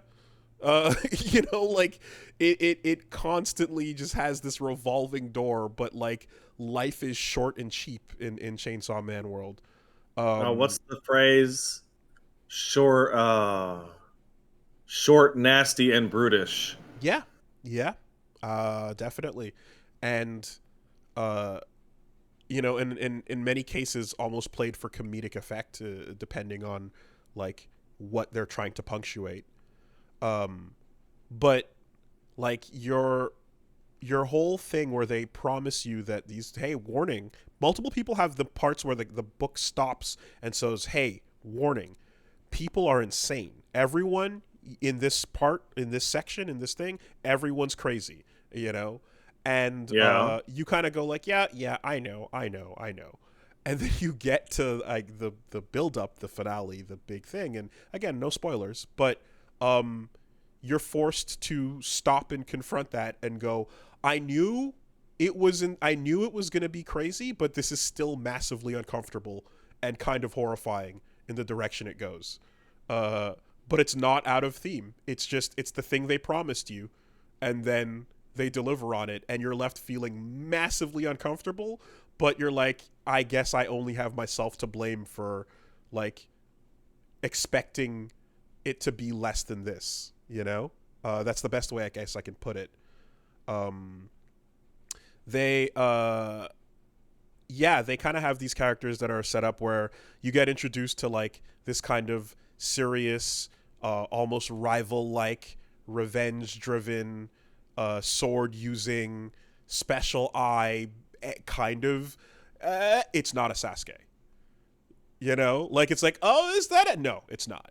You know, and then you have like another girl who's like cutesy, like klutzy, and possessed by a demon, and does these weird things and acts really silly. But like, is she gonna? No, she's not played for gags. She's also this insane, like horrible demon person that is not just about. It's not just about the gag. It's also like, no, this is truly a demon. It's not a human being. They're not gonna just keep it like at the simple surface level expectation of what you'd get out of a character that would otherwise be played for, you know, gags or whatever. And then there's a main like entity character that is just like the charismatic like center of like a lot of what that's the story is about. And they do a really good job portraying this person as like these people that you're rooting for while also realizing how awful they are. You know, you kind of have that sort of dual feeling about a lot of the characters you see and what's going on. Fucking cool though, just super cool, and goes into some action that like I called up our friend Shmup God Pat, right, because he's also he's into like Kamen Rider and tokusatsu stuff, and I kind of went like, hey, check out Chainsaw Man, it does the stuff, you know, it does some of that cool stuff as well, unexpectedly. What's fascinating to me is that because I know Shmup God Pat. If you had looked at me and said, Pat, it does the stuff, I may not have understood what you meant. But because you're telling me the story in the context of talking to Shmup God Pat and you're telling him what the stuff is, I now know exactly what you're talking about. It does, quote unquote, the stuff. So, yeah, it's just a really awesome, simple read, pick up and go journey, and I'm gonna recommend it while putting the asterisk down, which is like it gets fucked up.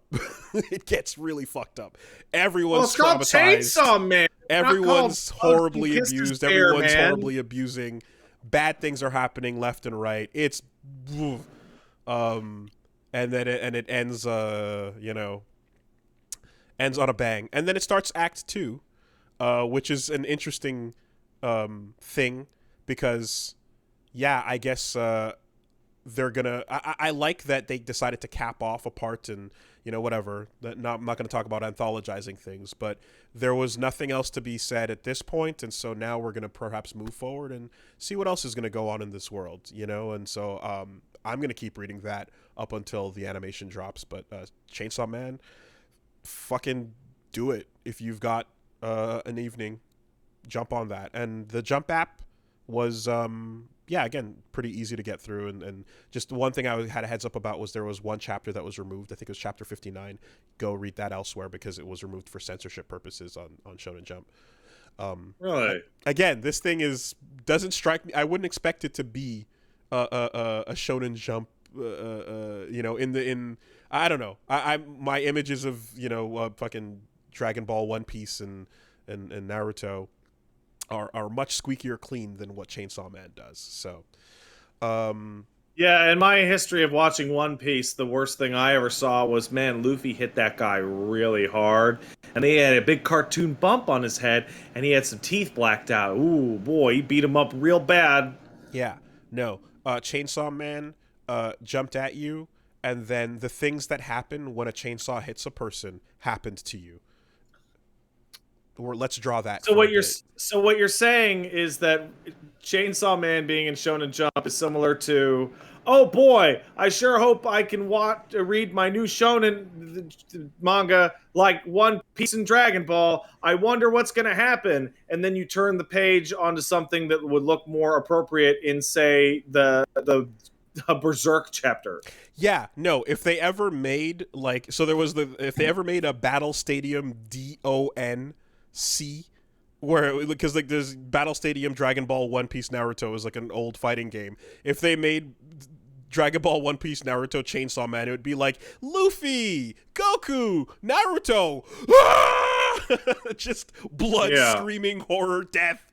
Just like, like, I mean, like there's moments where like it's like, hey, so while this event in the story is occurring, let's just list the names of the collateral damage to the thing that you're looking at over the panels type shit. And you're like, ooh,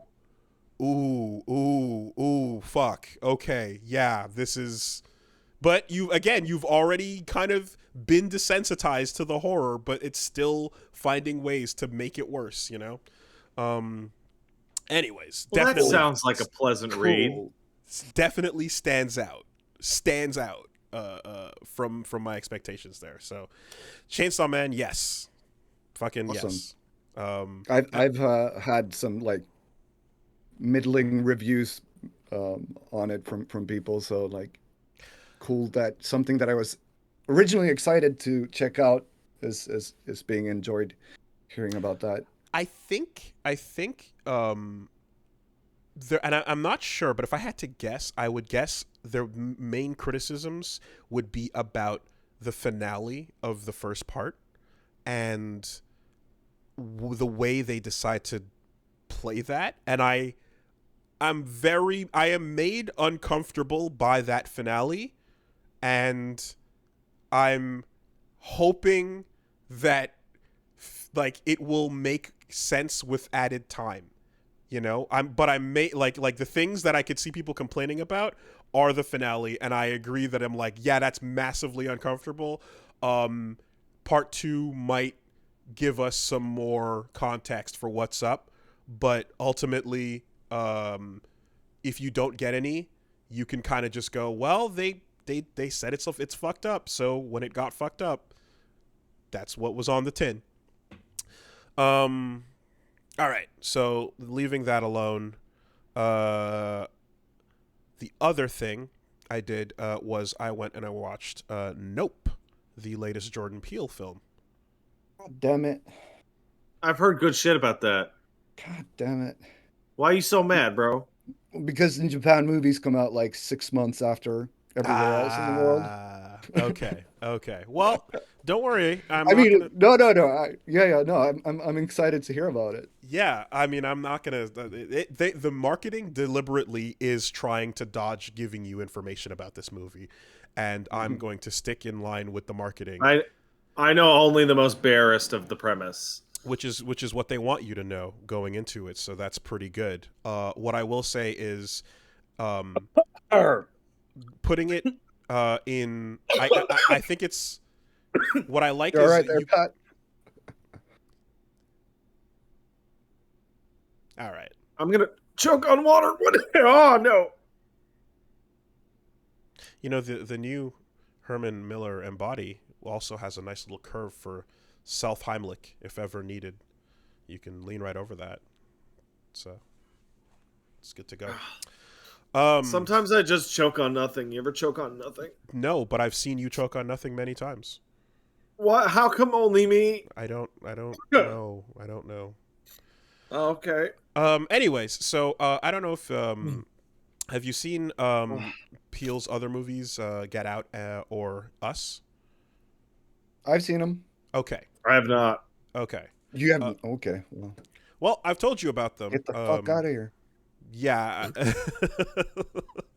I've told you about them. Get Out's great. It's, you know, like, again, racial anxiety horror is the best way to describe that.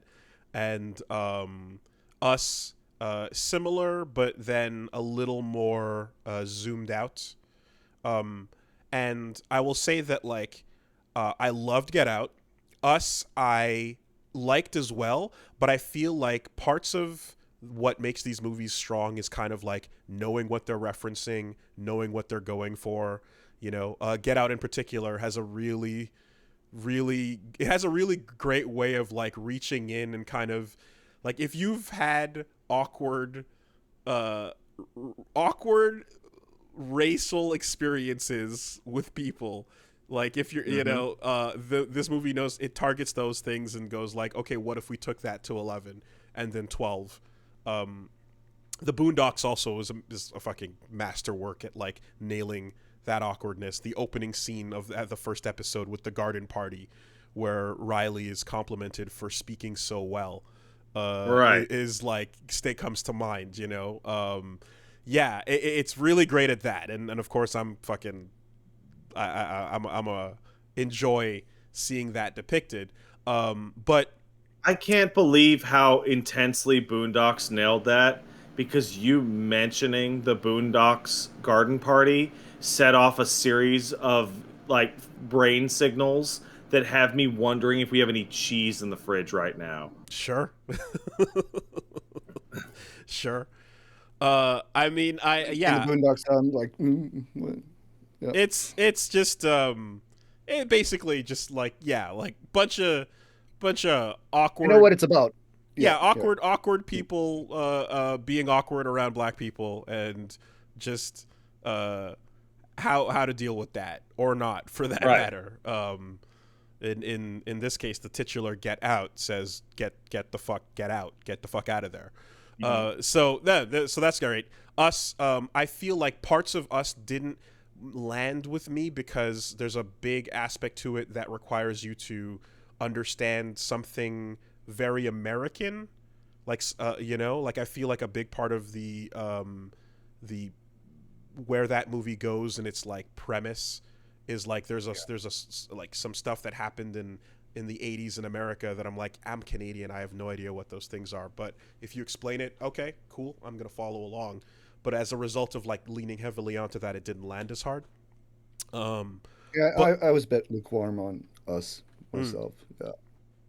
um, and of course, yes, it's called US, so that is not lost in its. Oh, like Uh, the America. I get it. but Nope, I can say is fantastic in that uh, it continues the flavor of like what's great about Peele movies, but it also is him avoiding getting M. Night Shyamalan. Do you know what I mean?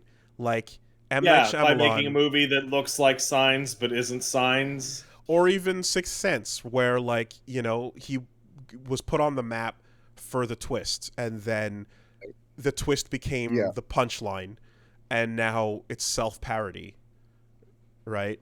And I feel like Nope is a graceful sidestep of what would become the Peele punchline,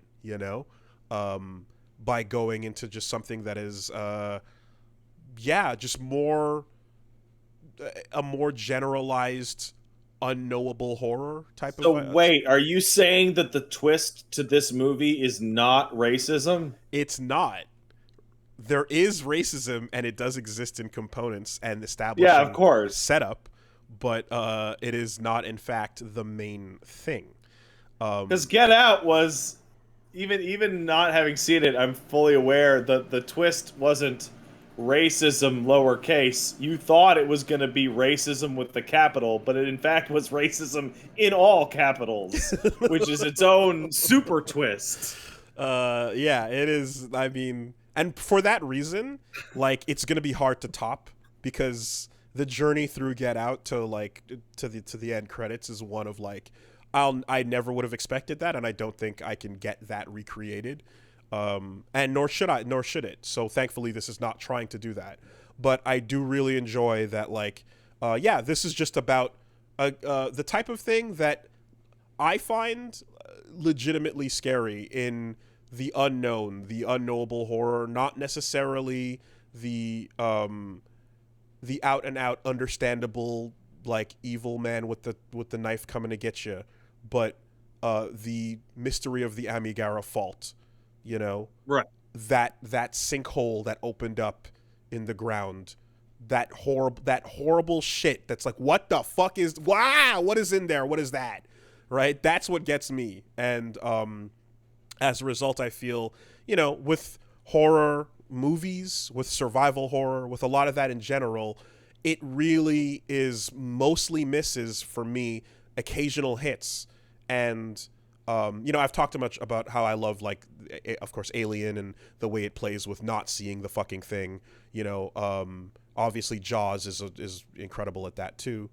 But yeah, in this case, it's similar in it's that unknown weird shit is played well here. Mm-hmm.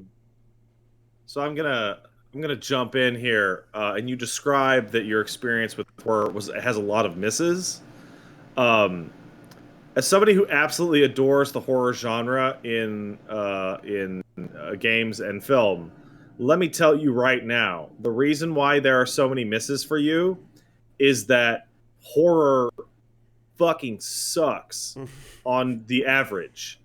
Horror movies and horror games on average are kind of terrible. It's really hard. It's really, really hard to make a good one. It's par for the So yeah, course. most of it's trash. Like, think of how many fucking Halloween movies there are. Are any of them good? I'm gonna go with maybe. I haven't seen any. Maybe some of them are good. I mean, I feel like there's like a guaranteed quantity of people who are gonna like watch horror movies anyways, and they're usually sort of cheap to make. Mm-hmm. So, like yeah, the criteria, as long as you can get a few scares in there, it's a movie. right. That's what I was saying last week about Madison. The bar is did I go, oh, and throw my popcorn up at any point? For most people, the answer is yes. That means good horror movie, scary. Ooh. Yeah, if you like a jump scare is just the like it a cheap jump scare will actively annoy me and make me enjoy it less. Yeah. You know? I feel that it's isn't it the same with comedy movies too? Yeah, comedy is Really hard. good Therefore, most of it's trash. That I mean, it's been a while. But people have. It's been a while since People have low a threshold for comedy. Yeah, and then again, I feel like well, I mean, movies as a whole as an industry is also like taking a very weird hit, and I don't know if comedy. I don't know if like the comedy movie will return. It might, but like it kind of feels like it was The Hangover and sequels for a while there. But yeah, something like a fucking I don't know, like an Anchorman or so. Like I don't know if we're gonna see any of those anytime soon. You know what? I don't know. We have somewhat of an expert on the show today in Ludvig, because you are surrounded by instruments right now. So I'm gonna say that you can be the show's expert on music and sound in general. I think I could speak fairly conclusively about a lot of games, and across the three of us, we could talk about movies. I'm just gonna go ahead and say almost everything just sucks. It's like all of it.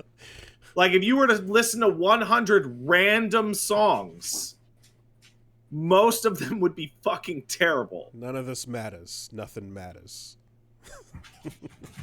I think there's gems out there, but like it's just gonna be a bit harder to find as time goes on. And in some cases it'll come from like smaller studio, smaller budget, smaller ideas that get that shit together. I was talking about how much I loved Everything Everywhere All at Once. That's a great example of it was like an A24 film, I want to say, where great example of a critic's darling.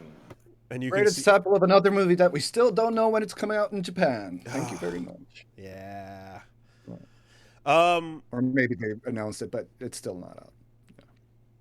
Yeah. But yeah, it's gonna come from less established sources, I think, going forward.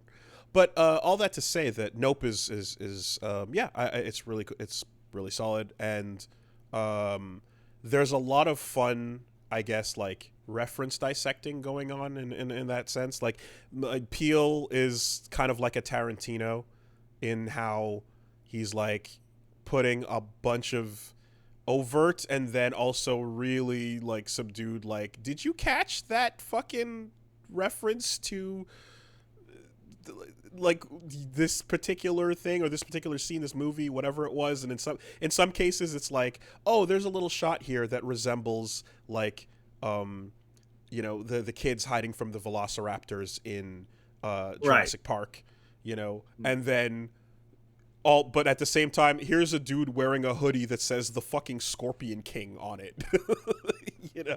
So like it's going all over with the references and such. Do you think there's any possibility that in the next Peele movie we can get a Reservoir Dogs style diner scene in which multiple characters are sitting around discussing how underrated In Living Color was?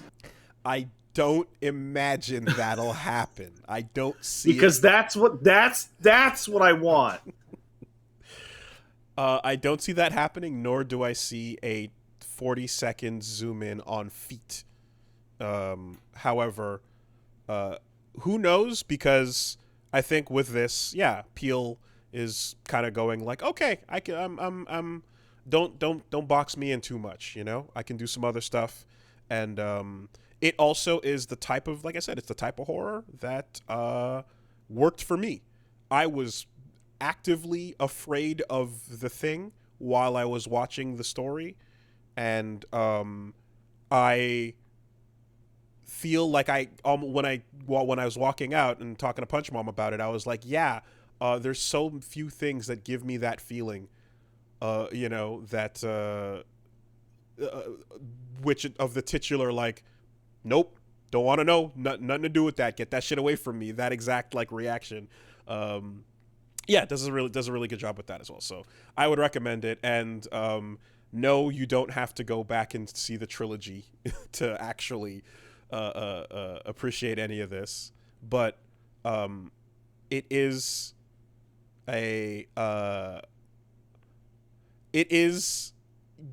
just a, it's a fun go to the restaurant and go to the diner after the movie and talk about all the shit, because there's a lot going on. Did you catch this? Did you catch that? Da-da-da-da-da. And it's going to be big for rewatching as well, definitely.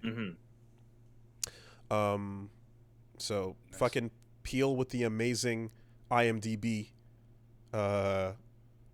Get Out, Us, and Nope. That's a solid 3.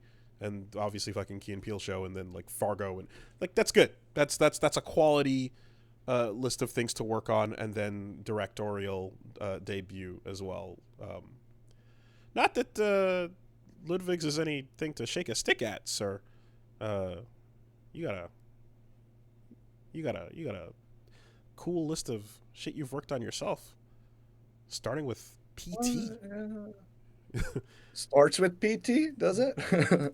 Well, it's funny you were mentioning like the thing how the dread of Nope. That's like one of the few things I can really point to with PT, and it was one of the concepts, kind of like being afraid of finding out what you're afraid of, you know? Yeah. Like there's that one line when you're just walking and it's like, look behind you. Look behind you, and it's like, no, I'm not fucking turning it up. Yeah. No, going through that demo, like I'm like, okay, that got me. A lot of these horror games don't. PT fucking got me. To be honest, I never really played through the game. I mostly had it on my PS4 and sat around looking at people playing it when they came over for whatever, and just made them all get to the first big scare and see how they react to it, and I'd be as scared as them every time, like looking at, because I know it's coming. My history with that game is somewhat embarrassing as a professional in this field, as a person who got to the first big scare, gave up, my then girlfriend, now wife, calling me a pussy and crushing it, having the time of her life, and like getting scared and going ha ha like 1 second afterwards, and me just like in active terror on the other side of the couch. And not that wasn't even the fucking like VR experience, right? It was just no, it was just a regular one. Yep. And I'm like, can I put the lights on? She's like, no, it's scarier this way. I'm like, yeah, no, exactly. Shit your pants, mission accomplished. Yep, trophy unlocked. Did not shit my pants. Well, someone also, shit their pants. Stop typing taunts into the chat. You're right there. Someone shit their pants this week, and we're going to talk about that in a moment. Sorry, you're going to say? Very excited about. No, I'm just very excited about hearing whoever shat their pants. Yeah, I don't know what you're talking about. Did you shit your pants? Not me. Not me. All right. Someone shat their pants, and now Triple H has to take over. Oh, that's true. That's true. That did happen. In a moment, though. So yeah, Nope is great. I really liked it as well. Despite what influencers might be saying about it. Okay. I also sat down and I watched a film called Belle. You did. Any of you guys seen Belle? You heard of that? Heard of it? I heard of it yesterday when you told me that I should watch it before the podcast, and then I didn't have time to. Okay. That's where I heard of it. Well, I watched it, and that was an anime, and it turned out that actually it's on it's on Netflix and it's on like Amazon Prime and such. But if you're in Canada, go fuck yourself, of course. But thankfully, it was available for rent on YouTube. So I rented it on YouTube and I did watch, and that is a beautiful animated film. That is a very pretty anime that was quite nice and pleasant and enjoyable. I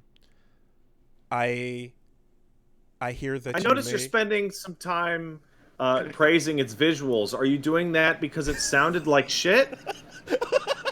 Come on, man. Come on, man. Come on. So the colorful brilliance of the intro sequence, it was almost like paprika in Satoshi Kon's brilliance of the color composition. I was really blown away by that, especially when the whale, and the depiction of the digital world. It was a triumph. That 3D anime is actually coming. It's coming. It's getting there. Yeah, good stuff. Yeah, so it's about music, How about that voice acting though, man?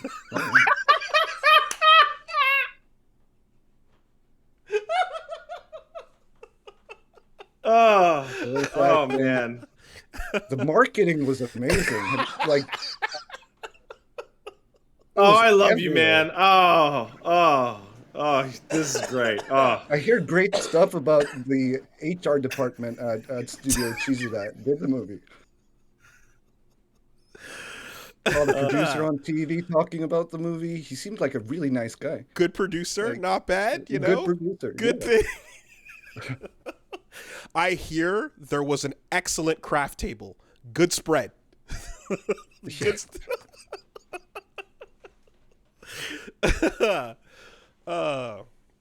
man, of course, when Skies of Song is happening and you're having the what I'll describe as the la la la moment, you feel it. You get it's right there, in your chest. I got the heavy chest. I felt it. No, the soundtrack was lovely, Ludvig. It was incredible. There's a very honestly, I'm surprised that, like, again, just it's the type of thing where I'm like, fuck, I really wish this was like not like blocked in on Netflix in Canada or so. I wish it was like more easily accessible, but yeah, no, it was great. I really feel kind of dumb because about 40 minutes in, I think it took me actually seeing the ballroom from Beauty and the Beast to go, oh, they're doing a. Are you serious? I didn't. It's the fucking name of the thing. It's right there. It's right there, and yet, it's not Belle Delphine. It's no, the other Belle. No, which that'd be a very different movie with a much weirder soundtrack. No, you'd be surprised how many people were commenting on that, and so she's got pink hair too. No, but no. Yeah, it's embarrassing, honestly. Is there like a bath scene? Not really. No, no. When the trailers came out. Jesus Christ, society is fucked. Now, yep. The actual E in the spelling, like, as in like Belle as in Belle, is part of it is it's that it's left off as well in context because her name is Suzu, which is like Japanese for like ring bell type of thing. So it's played for a little like double entendre, But yeah, honestly, what was really, and it was the type of thing where it's like this is perfect couple watching film, I would say as well. But sure. What was really funny and what made me feel my age is that it's also I'm gonna say this is very much targeting a Zoomer and post-Zoomer generation, in that I felt that the introduction of so obviously there's your characters, there's everything happening in real life, and then there's a social media aspect to it, and social media plays a mirror role to what you're seeing.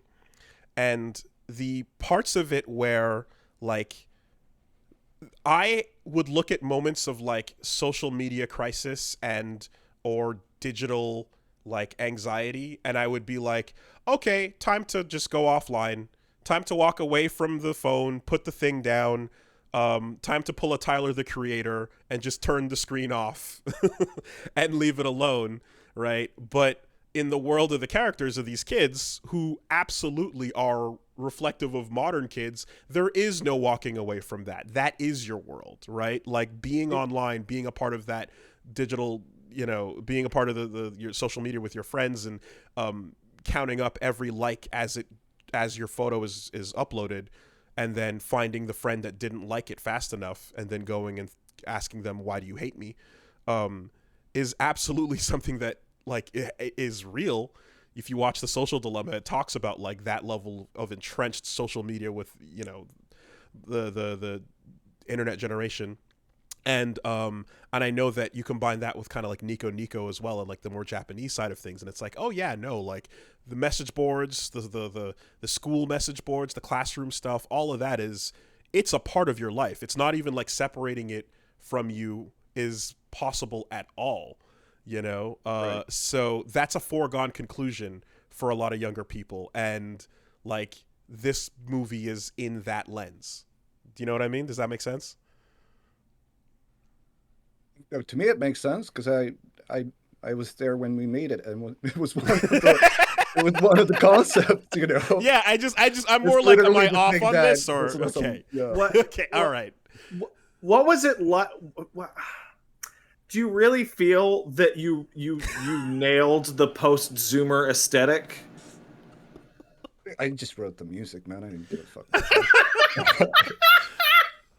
No, honestly, though, you at some point as a composer, you have to be honest with yourself and be like, I wrote what I felt fit the scene and blah blah blah. Bro, You can't. It's not all about I'm like, oh, I needed to get into the mindset of the I consumer because I can't I do am that. so fucking in love with that answer. I appreciate it so goddamn much. I'm Yeah, so like, what were you feeling? Like, I thought the music was gonna sound good when we put it on the scene that was there. dude. So many composers out there like trying to explain where they're coming from with it. Sometimes you just come up with something that like sounds good and cool and you like it and you want to make sure it gets into the thing you're Are making. you telling me you didn't move to the rural Japanese countryside for a year and live as a high school student to get inspired? No, but honestly, so it's me and two other guys were the main composers for this film, and the head guy who was basically like in charge of um,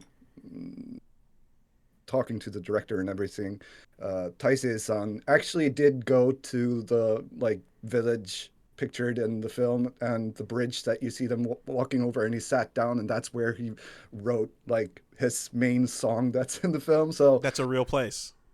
it's a real place, Okay. and that's the thing that he did, and I was like, wow, okay, I guess you have the time and money to do that, but it turned out he made one of the best songs for the film doing that. So sometimes it works. I'm not saying that Of like course. every once in a while, Of course. like you have to sit down and conceptualize before writing music, but like getting into the head of a Zoomer, not a thing that I did for this film. Right.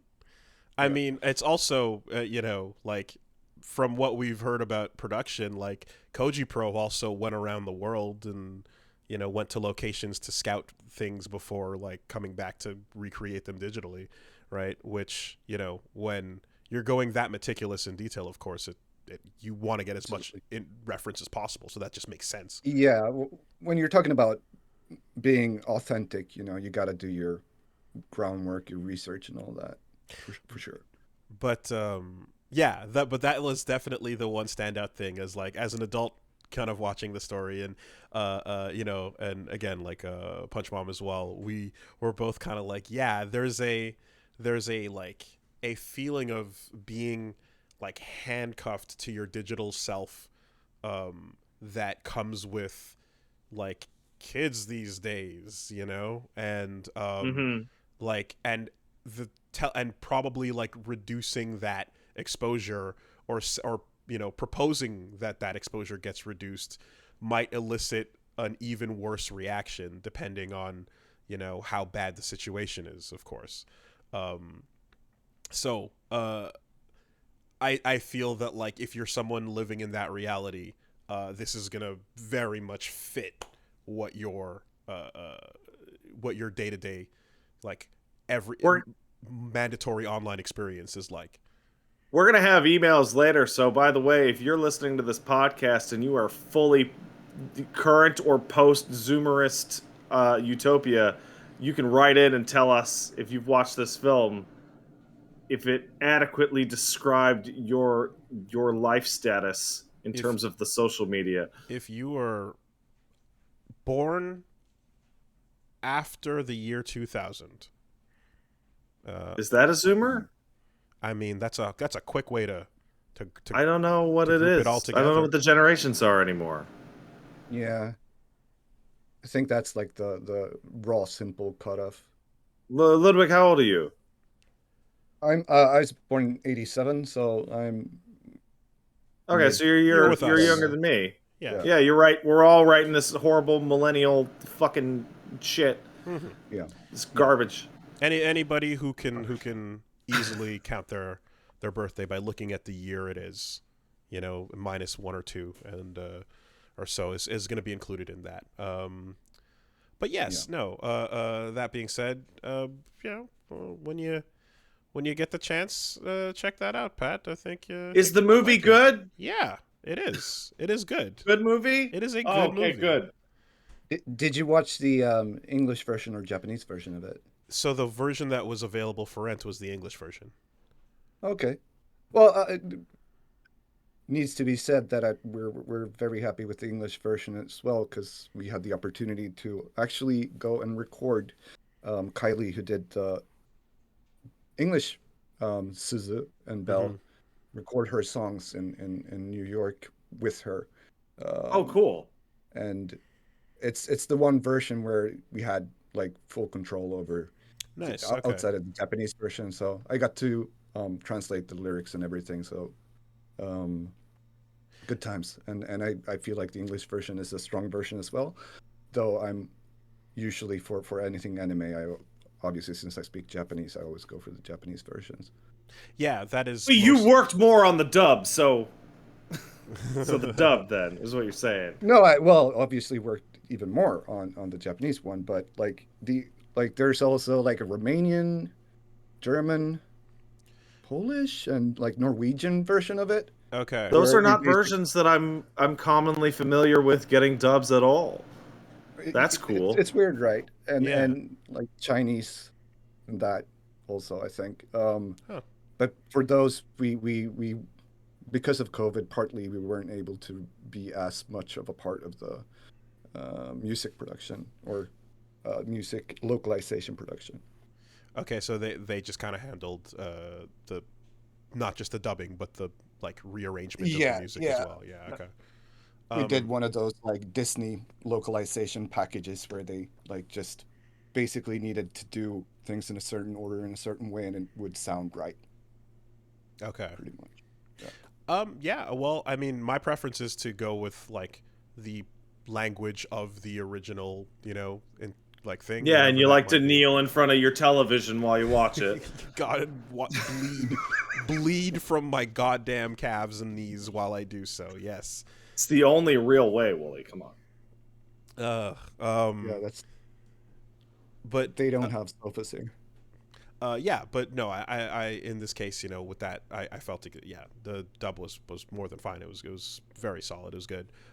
The translation of the subtitles, we had to turn that off because it was transliterating the Japanese versus the dub, and they don't match up at a certain point at multiple points where, you know, you can see something that is again like more of a direct anime translation or so, and then they summarized it, or like, oh, what did she say at one point? I think Suzu's best friend refers to someone as like getting served or something. There's a couple of moments of just like, oh yeah, and there's the localized lingo that is not at all going to show up in the subtitles,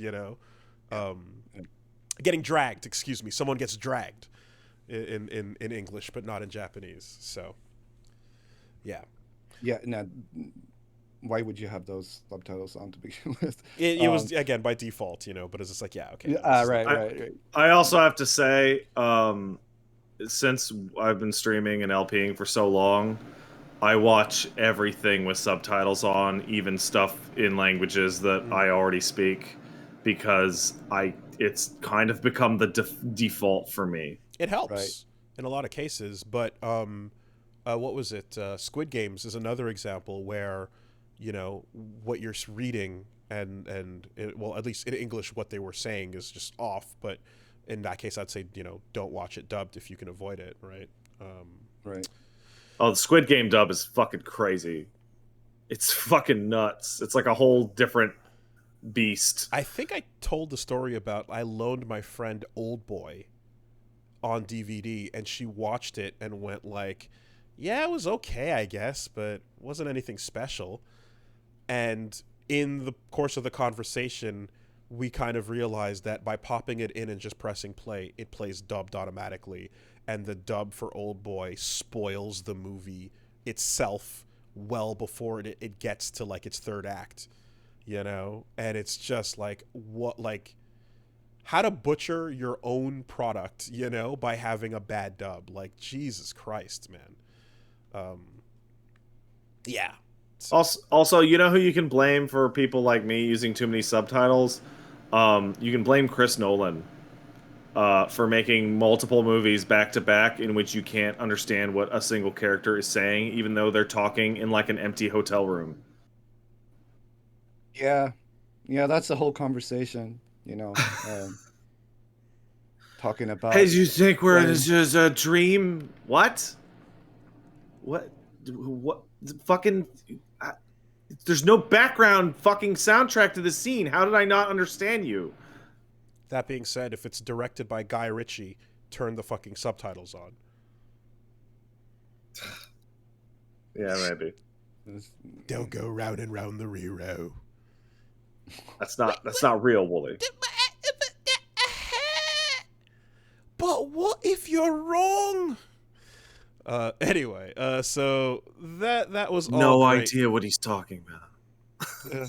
That's exactly the point. I'm in a funny situation where I watch everything with subtitles, but like I have to have either Japanese or Korean subtitles for my wife who doesn't really speak English.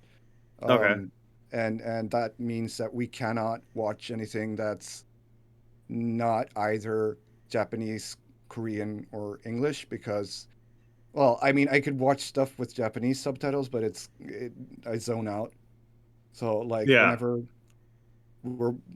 there's like a really good European film, I either have to watch it myself or like sit through it with Japanese subtitles because we can't watch it with English subtitles, and we're not gonna watch a fucking dub in English. Right. Korean subtitles. That's just not happening, especially for like artsy films or whatever. But that being said, I watch everything with subtitles too in the end because of that partly. But yeah, come to think of it, Paige is the same way. She has like whispering and like low mumbling dialogue, which has become the norm, has led her to like just we'll watch a whole scene, like not a single goddamn thing goes through. One of the reasons we're watching X-Files now and we're having such a good time watching X-Files is that we're grabbing it off iTunes and it has real subtitles built into it. Whereas every now and then we get a drama or we try and watch and there's shitty subtitles or no subtitling and we end up having to stop because like she's just not able to get over like the mumbling. And then I have to explain it, and then we're pausing it, and it's like a whole fucking thing. Something that's really cool, though, is that people are like once upon a time, subtitles in America was like a bad word. It was just like something that would be a humongous like reason why foreign films might not take off, because people. I Just still like, "Fuck think this." that is absolutely the case. It is, but it is slowly changing. It seems with I think so more too. Yeah. people being mainstream anime watchers. And there was an article this week Oh, about no. like how Stranger Things has funny subtitles in season 4, so people are watching it with subtitles on and like enjoying it for the extra like comedic like effect of like squelching noises and stuff like that. Then there were just, and it was, you know, getting into the fact that like it's kind of starting to turn around, you know. I was always under the impression that the reason why Americans in particular are so violently against subtitles is that a significant portion of them don't know how to read. Well, there's that. I'm not gonna comment on any of this. So, What? Okay. All right. Anyways, That's fair. That's fair. anyways, so yeah, I grew up in a country where speaking a second language is a must, and you guys, having lived in Quebec for a longer while, well, not anymore for you, Pat. You know that Lucky life me. is, yeah. Is, I have a hard time getting into the mindset of somebody who's never even like imagined learning a second language. Yeah, it's Yeah. weird not speaking 2 languages. I don't know what that's like. I mean the I'll let you know in 10 years when I no longer know how to speak French at all. when it's gone. Basically, completely. I can't judge because I don't understand it. I mean, yeah, like the record with Reggie, who's like English is a second language, and Min, Yeah. who's English is his third language. So yeah, that's super common up here. Yeah, almost everybody I knew in university all spoke 2. Half of them spoke like 3, and a couple spoke 4. I was like, man, I feel dumb only speaking 2 over here. God damn. Out of curiosity, Ludvig, like with, because I've known people that have like been like worked in Japan for like over a decade, and something about like the fluency levels is it's still elusive. Do you know your like N rating on like the like what level Japanese, or have you ever done any of those like things to find out like what fluency level you're at? I mean, like the main test that you can do here is called the JLPT, Right. which goes up to level 1, and I got that like the second year I was here. Okay. And but that's by no means like super fluent or anything at that point. Like that test doesn't really go that high up. But yeah, no, I have no issues with Japanese, and I don't know many people who are better than me at it. But I think that's partly because I spent 2 years just going to Japanese school when I first came here. People, I mean, that would help, right? Yeah. yeah, people Yeah. just move here and start working right away. They never really find the time to like actually get good at it. And it was sort of my goal when I first came here to learn the language and not do anything else. So having That's that your head third start- language, right? That's my third language, if we're not counting Norwegian when I lived in Norway, but I don't remember that anymore. Oh, do you not? No, I lived in Norway for a year before I moved over here, and Norwegian is fairly similar to Swedish, so it was basically just getting used to it. Okay. So that's why I kind of like it disappeared after a year or so. I think that officially qualifies you as a polyglot, I would say. Yeah, totally. Well, three. I'm confident in 3 languages. But yeah, I've like just, again, a friend of mine that was that's worked there for 10 plus was describing how like the N 1, 2, 3, 4, and 5 and whatnot, like going up to 5, like the 5th level is like the average person on the street is not at the 5th level. You know what I mean? Like that, and that it's like there's a level for just like, are you a Japanese lit professor almost? Can you read a full newspaper back to front and describe the history of all the kanji used within type of it's like a level of just like yeah. I have a situation like that inside my own family where my sister is a certified translator for English French, and as a result, my father, who is, he's in his 70s and he's a Frenchman, he sounds like shit when he talks to her in French. Like it's a joke how much more advanced her French skills are, despite the fact that he is 40 years older than her. No, 30 years older than she is, and he's a native and grew up in a non-bilingual household. Mm-hmm. It's not enough to just know if you want to be fancy pants smart like my sister. Yeah, and if you're like, if we're talking about like Japanese or Chinese, these languages that have the kanji, like as you were saying, Wooly, learning not only the normal street level kanjis, but also all the ones that aren't used, and like the history behind them and all of that. It's a whole science, I guess, that you're not going to gain much from knowing, but if you like it, you're into it, sure. And there's a bunch of like foreigners here who like their Japanese sounds foreign. Like they have a full-on accent, but they know more like lingo and terms and shit than normal Japanese people. For shit. For sure. Yeah, as a result of like trying to catch back up, right? Yeah. Huh. I should learn a third language so I have a second language that I actually enjoy speaking. I mean, whatever it is, if you don't use it on a regular basis, you're gonna fucking lose it. So, Yeah, I guess you're right. I had like a semester of Greek, and I felt good. Really? Yeah, I took Greek for a semester in college, and like I felt like, oh, I can introduce myself. Greek fun? Yeah, I liked it. I really enjoyed it, and I could introduce myself, say hello, and explain why I know a little bit of Greek, and that was the extent of like it's like do you speak yes I speak it, or I can, or it's like what was the bit where it's like, do you speak English? It's like, no, just this and the sentence explaining it.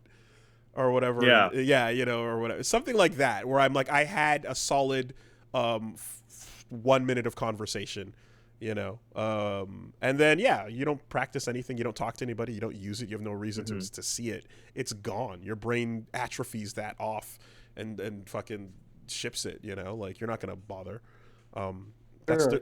But at least if you're enjoying it, that's like probably the first best step. I did Spanish for 4 years and I hated every minute of it, and now I don't. Yeah, I mean, you okay? I didn't know that you learned any Spanish, and it's like you got to enjoy the wonderful world of Latin-based verb tenses, which is just that's what I mean. That's what I mean when I like a language that like I would enjoy speaking, because when I speak French as my second language, every single thing that comes, it's not external problems. It's not people being shitty to me. It's like I always feel like I'm speaking it wrong, even if it's mostly correct, because there's so many rules that I could screw up.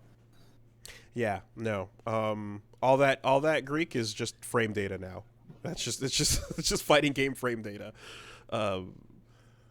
The funniest part is hearing about how like whenever someone is like trying to practice in a country or in a situation where you need to use it more often, people will hear it and then switch back over to their English because they're like, oh, you seem to be struggling here, let me use my English. And it's like, motherfucker, I'm trying to practice to get better, stop switching back. So that's a common thing as well. Yeah, for sure. Yeah, no, like I had quite a few awkward convenience store visits when I first got here to Japan, and I was trying to explain something in Japanese and they'll switch to even worse English. And you get it's like, it's the thought is sweet, but it's like there's no one's benefiting anything from this, but it is appreciated. Right. Yeah. I saw a comedian recently who did a whole bit about like trying to use his broken French and going to Tim Hortons to try and order a coffee, and then the cashier just switching over and okay you want comment medium en anglais, just like, oh my god, that level I swear of to like shit. can you just meet me in the middle here, please? You know. Anyway, Yeah. so let's move along. But What? if you want to check out over on MultiVersus, we are going to be finishing off Elden Ring most likely. Oh, you're gonna beat it tomorrow for sure. Yep. We wrapped up Mass Effect 1, and Reggie Red Shepherd made his way to the finish line, mostly avoiding Crisis, but kind of leaning into it in some cases. That playthrough sounds like you burned down space. If you could burn down space, he kind of did. It was wild. So that concludes, and of course, with that, we will be starting Mass Effect 2 this week. So tune in on Wednesday, and this is a perfect example of that whole turn the brain off spoilers thing, because I've heard a million things about Mass Effect. You have probably been overtly spoiled on Mass Effect 2 like 1,000 times. I've deleted all of it. I'm pretty good. Cold, all That's things considered. impressive. So we're gonna go in. And that's your first time. That's my first time doing, and you're playing this. Yes. This one. Reggie did the last one. Okay. Cool. Correct. Yeah. So, first time through, taking the reins. We'll see what happens. That's going on Wednesday on the stream, and then Thursday, of course, providing that Elden Ring wraps up, it's going to be time to start a new LP. If it doesn't, then we'll just finish it off this week, and if it does, we'll have a slot. And I figure there's some stuff I want to play that's a little bit longer, but I wouldn't mind peppering in a few short things in the gap. So if we finish Elden Ring on Tuesday, then on Thursday I will be starting Dead Space 1. Oh, that's a great game. And from hearing about how shitty the PC disaster port is, it sure is. I'm going to be playing it on the Xbox Series X port of the 360 That is the right version. decision. That is absolutely. If you would ask me, I would have told you that's the easiest way to play it normally by far. Yeah. I was gonna wait for the remake, but I said fuck it. It's still great. I hope you're ready to play as a character with the heaviest shoes in any game I've ever played in my fucking life. Oh yeah. Okay. Well, so here comes the big space arc in MultiVersus, going big space for a minute. Yeah. So that's what we're gonna be doing. Tune in this week for some stuff. Also, MultiVersus is open. The thing's going great. Right. It's really fun. If you guys haven't checked it out, I think as of tomorrow, the open beta's publicly open. Jump on and try it out, man. It's and play as LeBron. LeBron James is in fact, yes. We'll get that one out of the way. LeBron James confirmed for Multi Brawl. It's from your favorite movie, Space Jam. Comes LeBron James. Someone said something to the. I think they said like it's not him doing his own voice acting in the thing, and it's like motherfucker, you couldn't even show up for that. Really? No, man. like. But it's starting to get kind of bizarre because more LeBron James in video games this year is him just killing people instead of playing basketball. What? Like LeBron James is appearing in more non-basketball games this year than he is basketball games. Where else is he showing up? Oh, let me. It was something I was reading earlier. Fortnite? Is he in Fortnite? Oh, he's probably in Fortnite. Oh, well, yeah, okay. I hope that even though it's probably not in their interests, considering they want to, they want people to see Space Jam 2 and go, look, it's LeBron in Space Jam 2. I would hope that they at least sent an email to MJ and went, look, I know it's already a no, but if on the off chance you might be halfway interested in, there's no chance Michael Jordan would be interested in showing up as a Space Jam 1 thing. But if, that would be a fun thing to see. The people that are our boomer age would probably enjoy that, just like the Zoomers would enjoy LeBron. Supposedly, LeBron James hates Rick and Morty, and by hates Rick and Morty, I don't mean the TV show. I mean he wants to kill Rick and Morty, according to his leaked dialogue. Well, perfect. I mean, all things considered, in the trailer, like, he looks fun to play. Like, he looks like he's gonna be doing super dunks and slamming on you and knocking you out, jumping off stage to like bounce pass, you know, to kill you and then like jump back up. So a basketball player as a Smash Brothers character conceptually is a fun thing. Anyway, by the way, Wooly, this is going to sound completely insane that I actually kept thinking about this over a week later. But do you remember last week on the podcast when I was talking about all that stupid FF14 shit and the trackers and all that external fucking technical nonsense. shit? Complete nonsense. And you were asking me, like, couldn't you just show up and play the game? I actually went back. I was talking to other people and discovered the old standby, and that is you could actually just show up, absolutely just show up and play the game. And it's very similar to hitboxes and frame data. Okay. Couldn't you actually just start a match and just learn how to play Guile by just playing Guile all day? Yeah. Yeah, totally. But it'd go a lot faster if you had accurate hitboxes. If you want to start and figuring accurate that frame out. data. Right. Okay. Then you use the internet Goddamn resources to get fighting further. games. Like, so we always made jokes about explain it to Willie like a fighting game, but the actually, analogy works. But actually, for like MMOs specifically, it's like a 1-to-1. The analogy metaphor. works. It wouldn't keep coming back up as a joke if it didn't work, but it totally does. You know. Yeah. Cool. Okay. Oh, and I was also just a quick note about MultiVersus. The Twitch plugin integration shit with that is marvelous. It's fucking great. I can't believe how smoothly that worked. So, they basically allowed you to connect your Twitch account to your game, and if you're first of all, if you're a viewer, you watch for an hour, then you get access to the beta.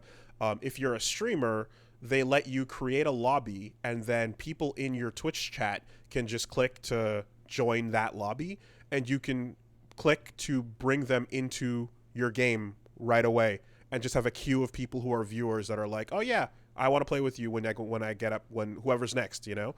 And as a 4-player game where you're going to go through a lot of different people fairly quickly, that's a fucking godsend feature for streamer side.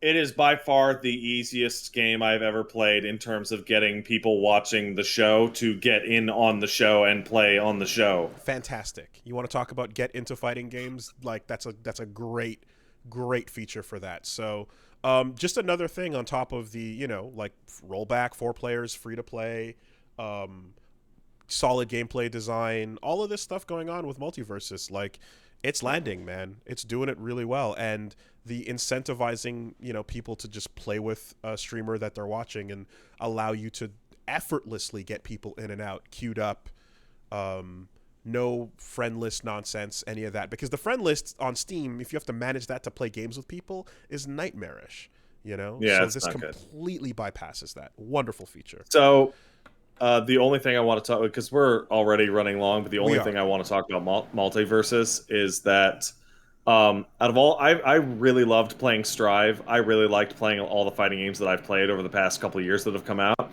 I've put more time into MultiVersus in like the first week that I have available. And it's not because I like it better, and it's not because the online is better. It's because when I get to the title screen, it has a gigantic button that says play. Yep. And I hit the button, and it instantly cues me into a match, and within 30 seconds, I'm playing a match. WB is taking the Fortnite, you know, MOBA school of thought. The title screen doesn't look like a fighting game. It looks like another. Looks like Fortnite. It hilariously looks like Fortnite. They're borrowing what they need to from elsewhere, and so far it works, man.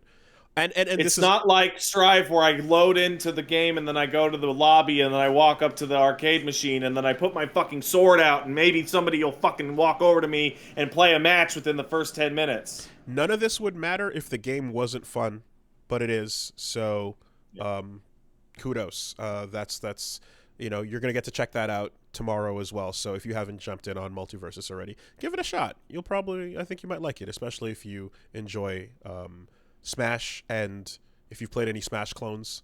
Feels like some of them are hit, some of them are miss, a lot of them are miss. I feel like Rivals of Aether was my favorite of the other non-Smash, games out there. And yeah, this is like probably going to come right up next to that. And as far as like solid platform fighters go. So a video for that's going to be dropping too on MultiVersus. Check that out. Okay. Let's take a quick word from our sponsors, if we may. And then let's try to get through this and be respectful of our friend's time over here. Oh, I'm all good. I know what the show. I knew it. I knew it. He knows. He just described him going on a 2-hour commute. He fucking knows how long the podcast is. This week, yeah. The podcast is sponsored by Stitch Fix, and that was the service that was available for dressing you up and getting you into better clothing than your own ability to do so, because some people are able to dress themselves. Some people have others that dress them, but not everyone is that lucky. Yeah, I'm married now, so luckily there's a lady that tells me not to wear something. Yeah, if you don't have someone to go, what the fuck is that? Get the fuck back in there. What are you doing? If you don't have that person, well, you can never know. You never know.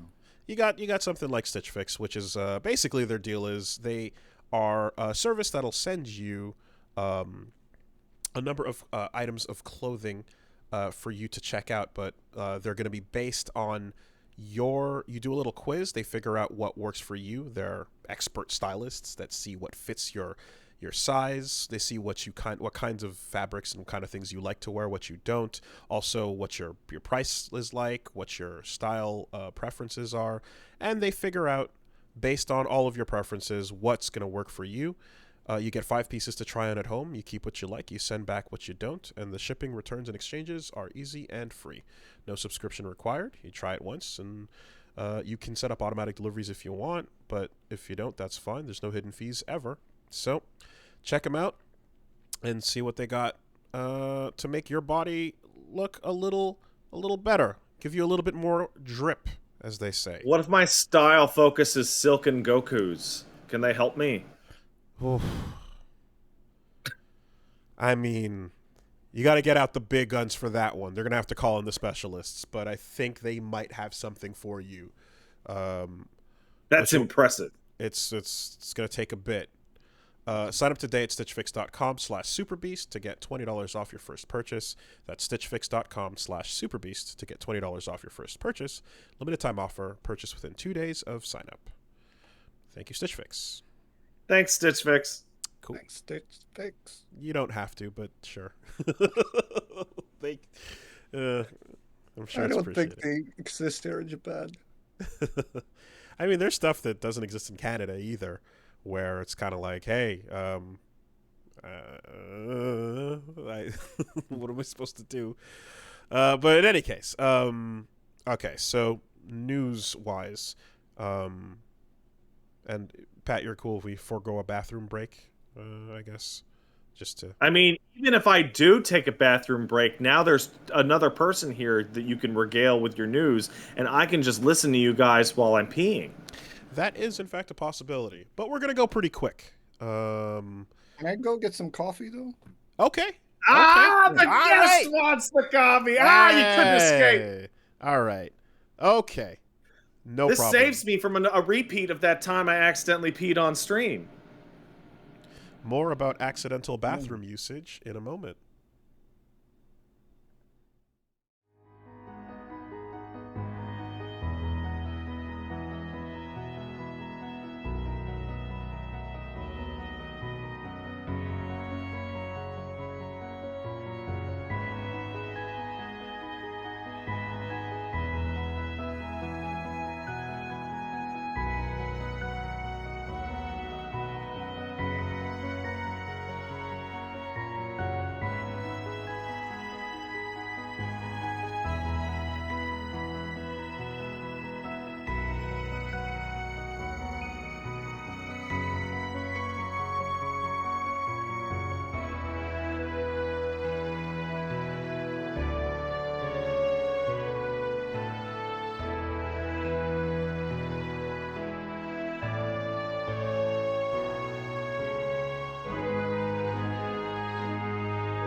And there we are.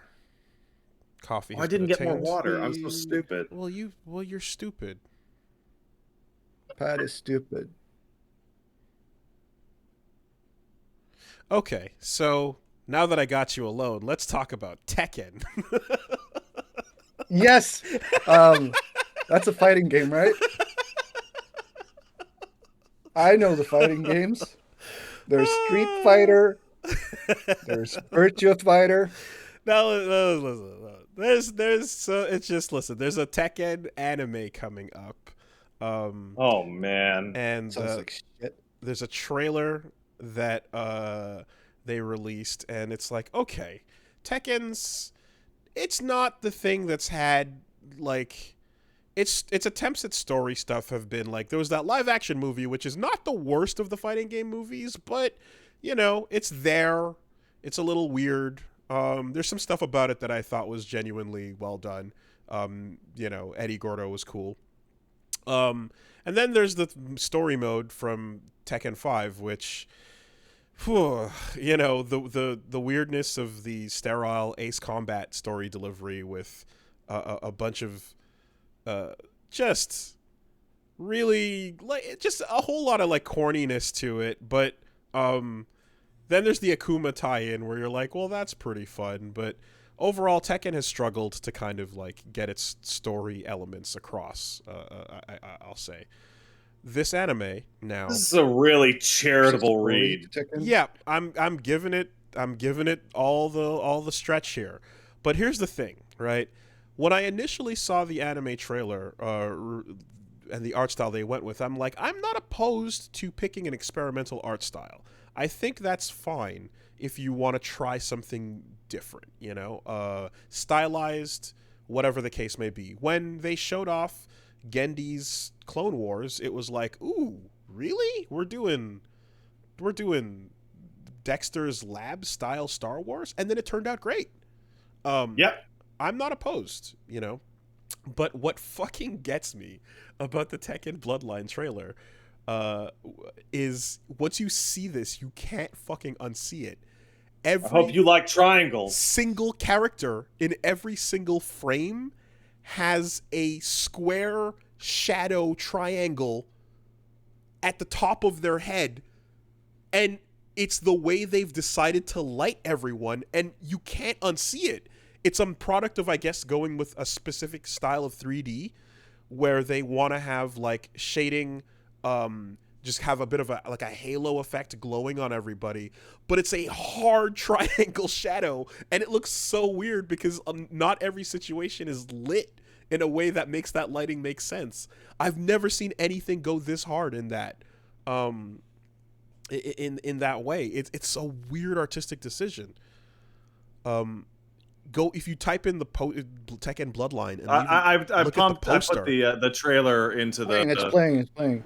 I don't want to look at it, but it's playing and it's hurting my eyes. Why would you put the triangle shadows on everyone's head? Why? All I can feel on this is somebody thought it looked good and was fast, and they were wrong about one of those things. I mean, 3D anime style is obviously, there's growing pains, and you know, every time you have an amazing example of it being successful, you've also got Berserk 2016, you know, right?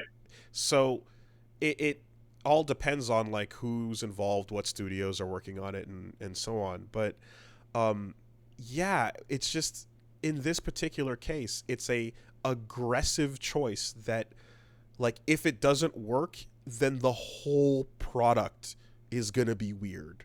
And based on this trailer and footage and promotional shit, the whole product is gonna be weird. I hope I just don't understand the idea behind it, and I wish I'd love to read a description to understand like what they were going for with it. It's extra weird because like I'm watching through it now, and the end result is that every single person, no matter where they are standing in relation to each other, is being lit from the back by a light 10 feet above them from directly behind them, even when characters are facing each other.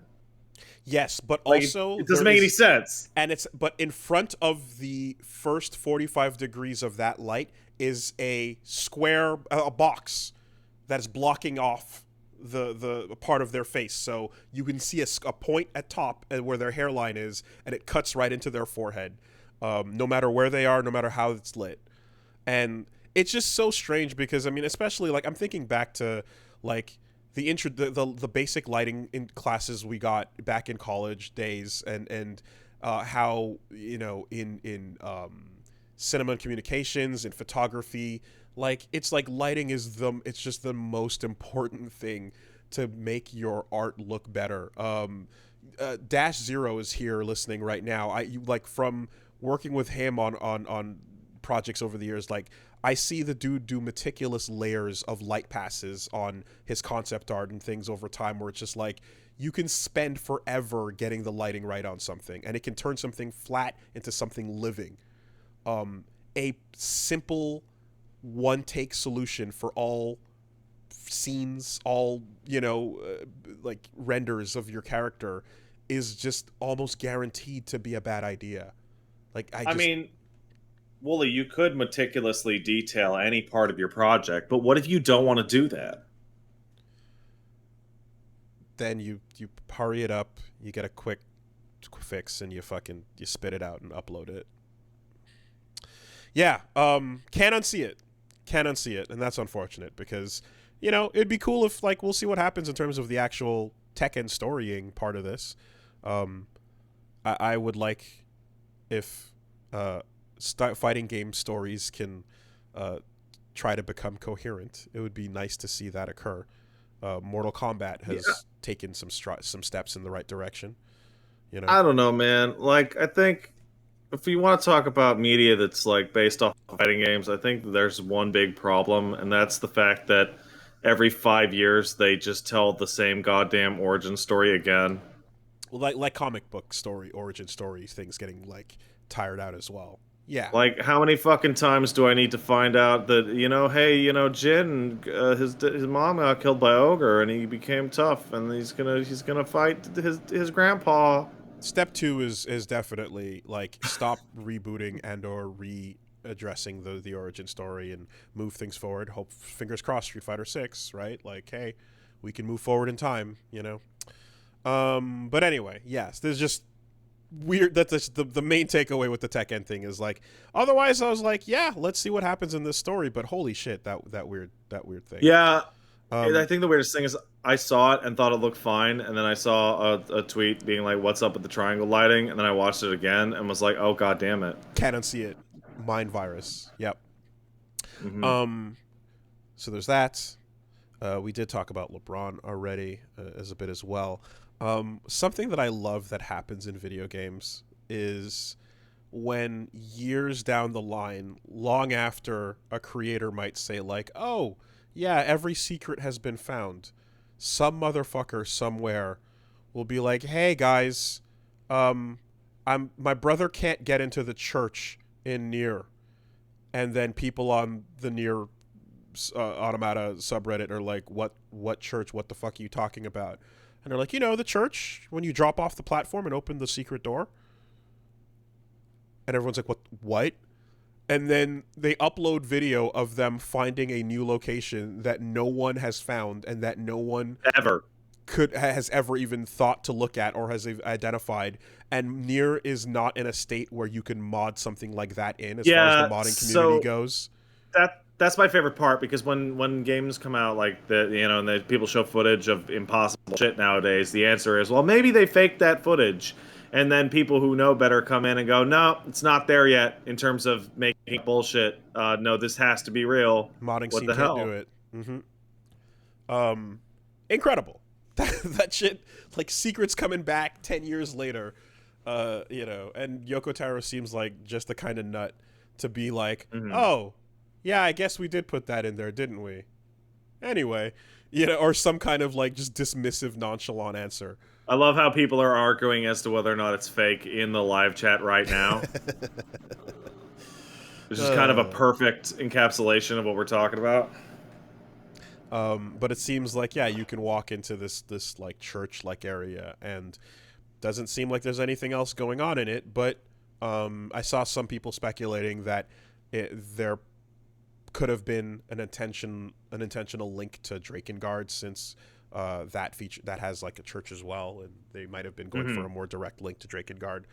All possible. Who knows? But this is hot off the presses, I guess. We'll have to see what the code scrapers and, you know, miners can find, if there's anything actually, any triggers actually inside there. The issue I see with this is when somebody gets a hold of Yoko Taro and asks him about it, he's gonna go, "Oh, I forgot that was there. That doesn't do anything." And then you have to play the game of, is he doing that thing where he just loves to lie or not? Yes.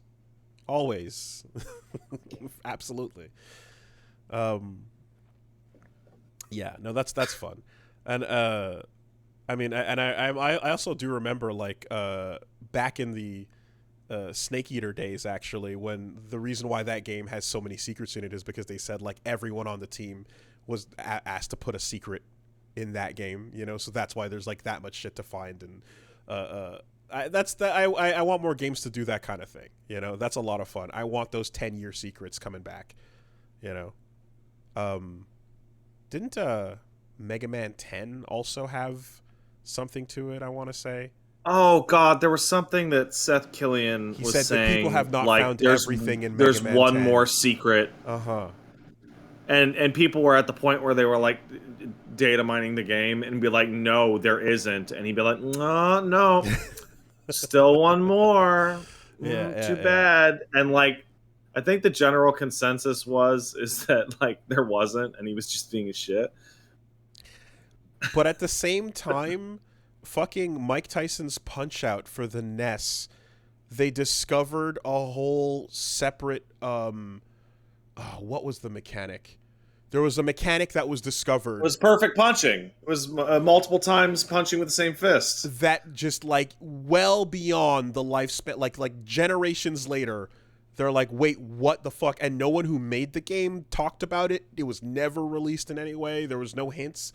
And people on the GameFAQs board started going fucking crazy because this entire skill was there the whole time, you know? And it changes the way you play the game and the best time you can get on like world records and shit like that if you acknowledge that function. I love that shit. It's great. It's excellent. It's a lot of fun, and it's also why fucking video game archiving and preservation is super important, because you can find bullshit like this and drag it into the sunlight. Yeah, so who knows? There's a church in Nier. We'll see where this goes. Let me ask you a question, Ludvig, because I have a sneaking suspicion that you've been in the situation where you're working on a project and you're not the guy talking to, you know, press, right? You know, somebody, some HR guy or the creative director, and they're giving an interview and they're talking about some secret or some meaning, and you're like, wow, what they just said was just a huge lie, just a big fun lie just for fun. Does that fill you with a kind of like reflected like mischievousness of like, because you know, but nobody else can know? Never happened. Absolutely never happened. Never? Not a single time? Not a single time. Absolutely not. Especially working with people like Mr. Kojima. Like, never. Of course not. Oh, okay. Yeah. That seems like it would be fun if it did happen, but it's a shame it didn't. No. It's not fun either. Stop. What are you talking about? I was just wondering. Stop wondering. Quotation. You're not allowed. Ludvig Forssell, 2022. So last week...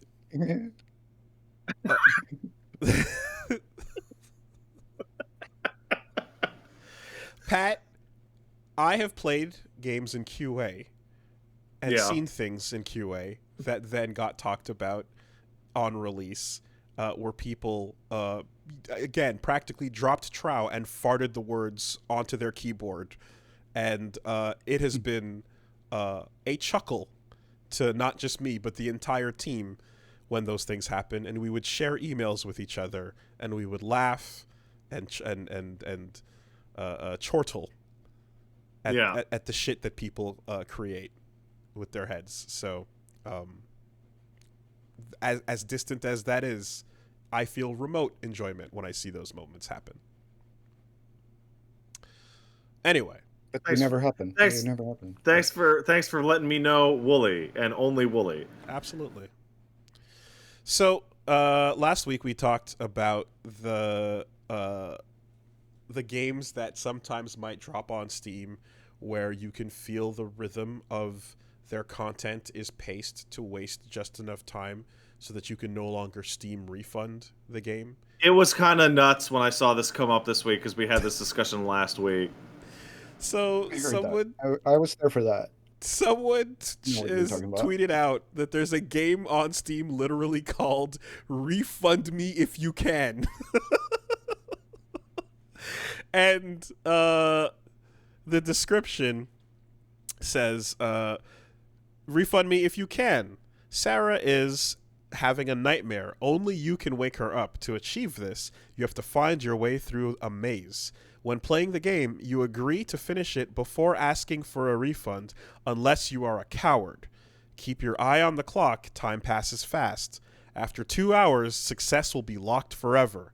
For that, you will have to try many paths again and again. This game contains more than 100 different paths, but only one to salvation.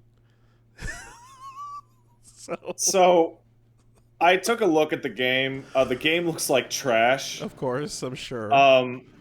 But its concept is so strong that it still has like mostly positive reviews.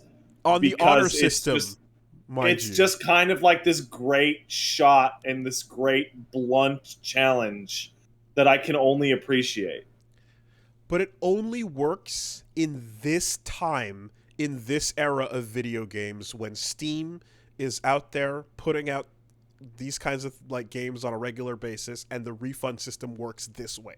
You know, this will stop making sense next generation and last generation. Absolutely incredible, like preserved moment in time of a game that asks you to use the honor system to try and beat it in under 2 hours, and I suppose if you do, then you are allowed to go refund it. Unless you're a coward. Unless you're a coward. Damn. Unless you're a coward. Damn. They took that idea, that the shit we were talking about, and like put the whole gambit on it. Gotta respect the hustle. Yeah, can't get mad at that. They're upfront about it. Yep. It's like that. What was that game? Was it I Am Mayor or something? That's like just about clicking a thing over and over to get a platinum achievement, and it's just for people to get more platinum achievements. Oh, there's a bunch of those. Yeah. Oh, just like a Chivo feeder kind of thing.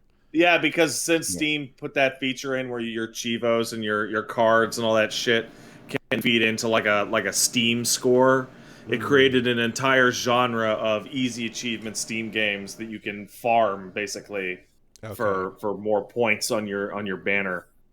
Apparently, if you review the game, then Steam tells you how long you've played. That's cute. So there's a secondary effect there. All right, so we had that.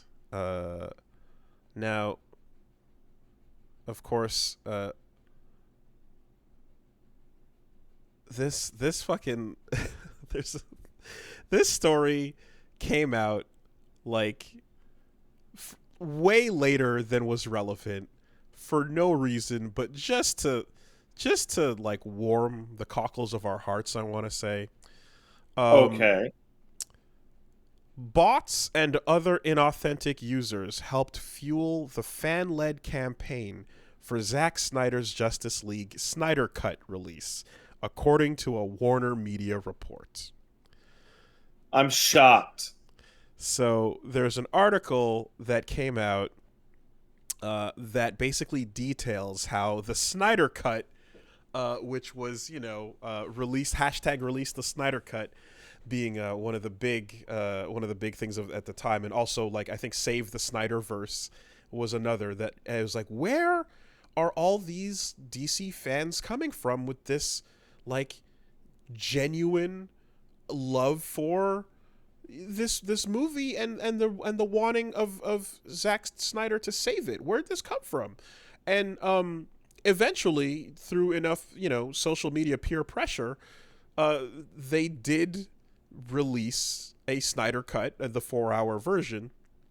But I guess some folks at WB were a little sussed towards like how this social media campaign came to be. So they hired 2 independent firms to investigate. And wow, they really, really wanted to know. And the reports came back from both firms that the origins and a lot of the foundational tweets of Release the Snyder Cut were absolutely coming from 2 accounts and from bots. And that initially, or I think one of the reports was saying that like by the end there was a 13% of the total amount were all falsely generated, and then it kind of snowballed from there. And it also goes into reports about some of the beef that Snyder had with some of the producers on the original film, and some of that factors in as well to like why the bots were not the social media campaign was not just about releasing the cut, but also about who's responsible for why the movies turned out bad, and they're blaming these people that Zack had beef with, and so the report then goes on to basically establish that quote, a fandom amplified by fake accounts helped shake down a major studio to the ultimate cost of more than $100 million to re-release a movie that already bombed years earlier. That's great. That reminds me. This bodes well for the future. It's pretty strong. Yeah. Pretty good. Good tidings. Yep. I don't know. I feel like with this and Morbius, what we're seeing is that executives of movie companies who make movies that they know aren't good and are somehow able to be convinced that people want to see the bad movie again, and them losing money on it is fucking hilarious. Really? People want to see that shitty movie? Yeah, totally, bro. Okay. So, what will happen if I do a bot integrity search for #UnveilTheBeast, Ludvig? Oh, you might find that it's all me. Perfect. Great. It's the title of a song. I'm sure that'll do something. Yeah. One man out there. There you go. Perform a Twitter audit and see how many are genuine. Honestly, I can't believe that I released a song that's #something. Yeah. That's a little Belle humor for you folks out there. Yeah. Anyway, so Catch this is the movie on your Netflix if you want to find out what that's all about, or wherever. It's weird that it's on Netflix, by the way. I didn't know that. It's not out here. Yeah.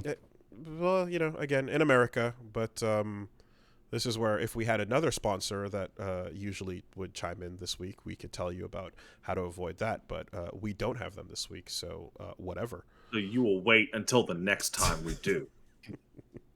But I love that Justice League is the gift that keeps on giving, really.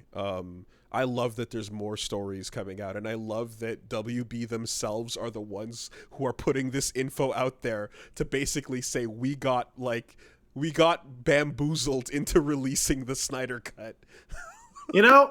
That's awesome. I have to say, I'm trying to think about it from a more objective point of view, and it's like, because you feel bad, like, oh, the Snyder Cut, like that is an active trick, right? Using bots and stuff like that. That is like active deception, right? And there was a feeling about that whole Snyder Cut thing where it didn't feel real because no one ever knew any human beings that actually gave a shit about that. It was always just some weirdo Twitter guy that was mad about the Superman. It got to them eventually. It did snowball towards real Snyderversians. Right. But then, like, I feel like you don't have to feel that bad because the Morbius situation was very similar in terms of its re-release losing money. But the Morbius thing was like an obvious joke. Like there was like no one was trying to deceive them at all. They were just memeing on it to hell because the movie's garbage. And that still worked. Because somebody probably was able to go, look at all this social media engagement. Guys, we are losing. We can turn this around. We can save, like, come on. You know? You just have to show line going up on a chart to a board of people to get them to be like, yeah, put it back in theaters. All right. Give them what they want. It's that simple. How many people are talking about our movie Morbius, Pat? Tons. More this week than last week. A fucking more billion of them, Willie. They never had, and a more billion fans never had a chance to see it in theaters. We need to give them that chance. Let's get that thing back out there. I'm just thinking there's like a really easy way to like plug the nice brain buttons is like in this discussion, like blame the theaters for not letting the movie breathe. Oh, man, okay. They pulled that movie so like word of mouth didn't even have time to build up, man. Look how much word of mouth built up now. Everybody loves Morbius. Because it's up to the theaters to decide, and it's not like a part of the contract, which also now includes streaming deals at home, which have a limited range of time, and the theater time is very, very strict. I've found that if you can find somebody to blame, people kind of lose their heads. Let the movie breathe. Anyway. I'm never watching Morbius. You should. It's got good stuff in there. You should. No, it's no. really good. Nah, hey, listen. You've got time to watch the movie. Well, no. I'll watch the sequel. Yeah, okay. Okay. Hey, man, if you're failing that morb check on a daily basis, you're doing something right. Now, of course, speaking of Aquaman,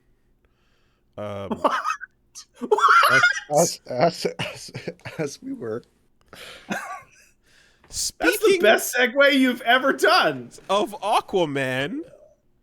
This is the kind of professionalism I was expecting today. Motherfuckers, the trailer for Wakanda Forever came out, and the Yes. Yes. Yes, I get it. Yes. Speaking of Justice League's Aquaman, Wakanda Forever's trailer came out featuring Namor the Submariner. Are him and Aquaman friends? Yes. Lords of the Sea they are. Princes of the Ocean. This is a perfect subway. Is it a perfect subway? What did I say? Shit. It said Subway. Well, damn it. This is a perfect segue. Hungry. All right. Listen. It sure is. This is a perfect segue. Yeah. Anyway, so yeah, the Wakanda trailer the Wakanda Forever trailer came out, and Prince Namor is in it, and that's a thing. And there's a bunch of stuff in it that looks pretty cool. However, unfortunately, the way at which I discovered this was by finding out that it was released and posted directly to Chadwick Boseman's Twitter. Now, that in and of itself, it turns out upon closer inspection that it's not as if there were no tweets at all since he passed away, and then this was the first one. That would be horrifying. The account has been used over time for other stuff, and I still think it's kind of tasteless. It seems weird to use his account to promote the movie. Really? Does it? They're saying that like the movie, when at a glance it seems like a part of it though is because it's on behalf of his estate, that it's it's possible that like as a major sort of tribute to him and such, they kind of consider it within a respectful good spirit, and that's kind of why it's happening. And I guess, Was he the one tweeting from that account originally? I mean, I would assume so until he passed away. It's like Stanley, that account just Yeah. kept going. Yep, Stanley's And account. that was really not him, just like to begin with, right? Or at least There's a number of accounts where, you know, it's never really been that person. Iron Sheik, for example. I was about to say that it's going to be real weird having this discussion about the Iron Sheik account when he's dead and he's still tweeting, because it was never him tweeting It ever. was never him tweeting ever. And if you enjoyed those tweets, I'm sorry to rip the illusion away, but it's not. It's his two managers that have been doing that. You know, and there's other famous and infamous examples. Of course, there's the Herman Cain's account, which was also tweeting, you know, posthumously. A lot of people don't know this, but Drill's been dead for years, and I've been writing those tweets. Wild. Are you selling that new book? Crazy. Mm-hmm. Now, so either way, with more context of like it's a regularly like used account, and if this is something that is like a project they're considering as like tributes to him, and there's something more in line with what they do, then I guess that might make it a little less awkward. But it definitely strikes a weird blow to first piece of news realize that like, oh, someone signed into a dead person's account and is using it to promote a new MCU movie. Doesn't look great. That's an initial like, oh, that's not how I wanted to find out about this, especially because I'm looking forward to this and hoping it's a good movie. It's what his ghost would have wanted, obviously. Perhaps. In the Dude, I don't know. It's so fucking weird. It's weird. It's just weird. And maybe when it comes out it'll be less weird. But yeah. Yeah, I don't know. And you know, there's no rules about like social media accounts when someone passes away yet. There's no, you know, we're in that era where it's kind of whatever. I think Facebook automatically like deletes your page, but like every platform is going to do its own thing. Yeah, I don't know. And in any case with this, I hope it turns out to be like more appropriate with extra context. I hope. The trailer itself definitely made it feel as if like there's an MCU movie happening, but a lot of this is going to be about grief. Oh, yeah. And that makes a lot of sense. You know, there's not many ways you could go about it. Like, with, you know, and you know, they had said early on that like, yeah, recasting was not an option, which, you know, I think most people agreed, like, yeah, that makes sense as well. So as a trailer for what they're doing, and as that as like one of the things it's going to be focused on, seems pretty all right. I thought the like just on a level of like music with No Woman No Cry. Can you believe they took a popular song and remixed it with epic Hollywood drums? And yes, but No Woman No. Hey, you know, I know it's pretty uncommon, but I do believe it was a cool trick. No Woman No Cry into Kendrick Lamar is gonna fucking hype me up. I'm sorry, that shit was that gets me. And if it's a cheap trick, then I'm an idiot. But that absolutely gets me. I like a good remix or rearrangement in a cinematic sense. I liked in Us when I Got 5 on It was arranged into a sinister version, you know? In fact, before going to see Nope, I was like just listening to that pack again because I'm like, ooh, you took an old thing and you did a thing with it that was fun. I enjoyed that. So just yeah, as a musical thing they did there, I enjoyed that, and I, as a fan of Kendrick Lamar and that song, it was a nice little thing that I was pleased to see. I especially like that song. It's anyway, it's one of my favorite Kendrick tracks, and I've listened to it to feel better when I felt like shit before as well. So I've definitely been like, oh shit, I like hearing that. That's cool. So I've got a little piece on the table there too. I thought that was a fun thing about the trailer. As somebody it's a trick that works. As somebody who didn't know either of the songs prior to hearing of them, I was still able to tell that they were prior existing songs that were being remixed in a different way. How did you not know No Woman No Cry? I don't know anything about music. You know that. Damn it, that. Okay.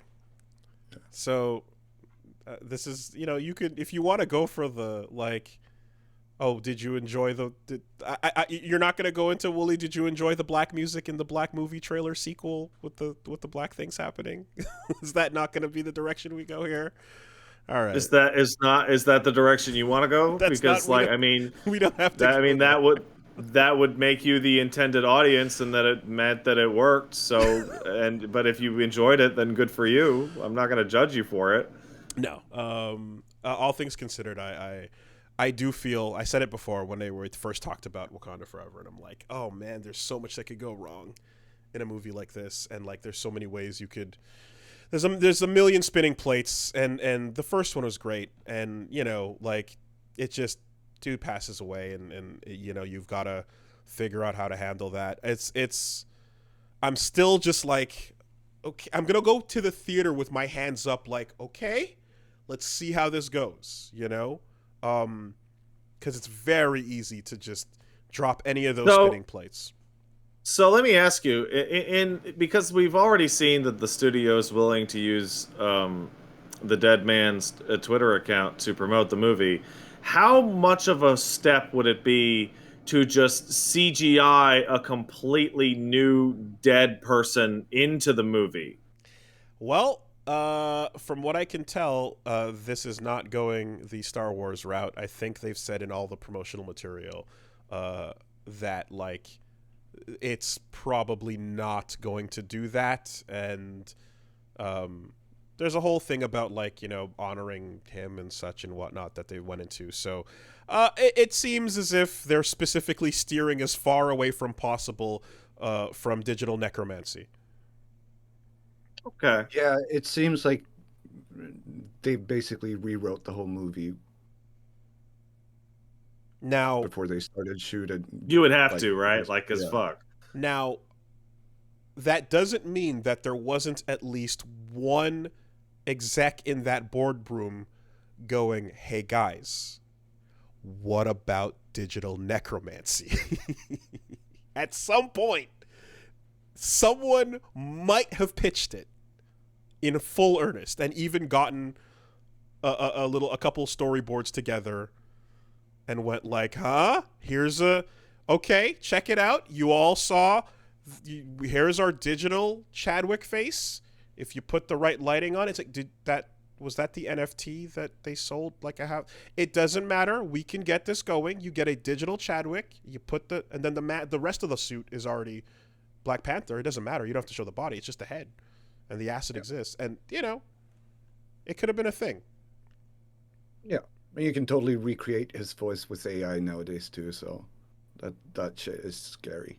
Oh yeah. Why even have actors? Why not just have Ludvig do the whole movie? I mean, at some point, that's the goal. Oh, that's not what I wanted to hear. Oh, Jesus. There is currently an AI trainer where you can feed it, like I said, a couple hours of yourself talking, and it can create a full thing. Alexa Yeah. can listen to 1 minute of you talking and create a full simulation of your voice. We're well beyond that point. That's fucking cake, you know? And also, there were people who did, there's like a YouTube video where they said, the fake young Luke that they CG'd for Star Wars stuff, we're going to do a better version of that in our fucking basement using better deepfake technology, and they sure as shit delivered on that. And to even fucking bring it back around to Kendrick Lamar, he recently had a video that he put out using, there's a studio called Spooky Voodoo, I want to say it's called, or Deep Voodoo, and it's by Trey Parker and Matt Stone, who are investing in a studio for deepfake technology. And they put out a show called, God, I forget what it was called, but it was basically all about deepfakes. And it's the creepiest, weirdest shit ever, because it's like Mark Zuckerberg and Trump and a bunch of like famous people just being completely different people with different voices, and it's like a perfect deepfake of them. And so they used it in this Kendrick video for him while he's rapping to take on the faces of like a bunch of other people. He becomes like Kanye for a minute. He becomes Will Smith for a minute. He becomes OJ for a minute. He becomes Nipsey Hussle. Like, and it's seamless. So like the tech is 1,000,000% already here, and the South Park guys have like invested in it. I wouldn't be sitting here expecting that two guys who made their ridiculous fortune and cultural impact with one of the shittiest looking shows to ever release on television, and a voice acting crew of them and like two other guys for 20 years, to suddenly go all in on the most technologically advanced possible rendering of a human face. That I wouldn't have been able to call that. I see it as them just kind of looking at it and being like, oh, the potential for comedy is high. This is next level funny shit. Sassy Justice is what it's called. This is because Team America did not make enough money.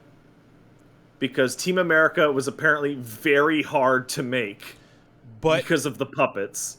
But at the same time, Basketball made just enough. Oh. How much did that cost? Basketball? Like fucking 2 quarters and some lint in your pocket? Right. Yeah, it's definitely we're already there. It's getting to that place. But anyways, all that aside, I'm gonna go in and I'm gonna fucking have an eyebrow raised, and I hope it's cool. And yeah, it's also, I guess, from an MCU point of view, Namor is a pretty big deal that has not been introduced at any point yet. So all I know about that guy is that he wants to have sex with the Invisible Woman, Sue Storm. Yep. That's all I got. He might have even have done. Am I right about that? He sure did. He sure did. He's also a weird fish man like Aquaman. Is that also correct? That's correct too. He's very smart. Okay. He's part of the Illuminati there as well. But yeah. So they're going down that road. And somehow like Punch Bomb asks she's like, "Oh, the trailers." I said the trailers out. She's like, "Oh, did they resolve that whole problem with the actor on the set and the vax stuff?" And I was like, "What did happen to that?" And it just kind of just whew, that story just kind of went away, and they got the movie done, I suppose. But yeah, when I was looking for resolutions to what happened with the anti-vaxxing and the shutdown of production, it seemed as if there was no real resolution. And then cool. Things just kind of continued, and here we are. So that's good. Always a fan of that. Anyway. No comment. Yep.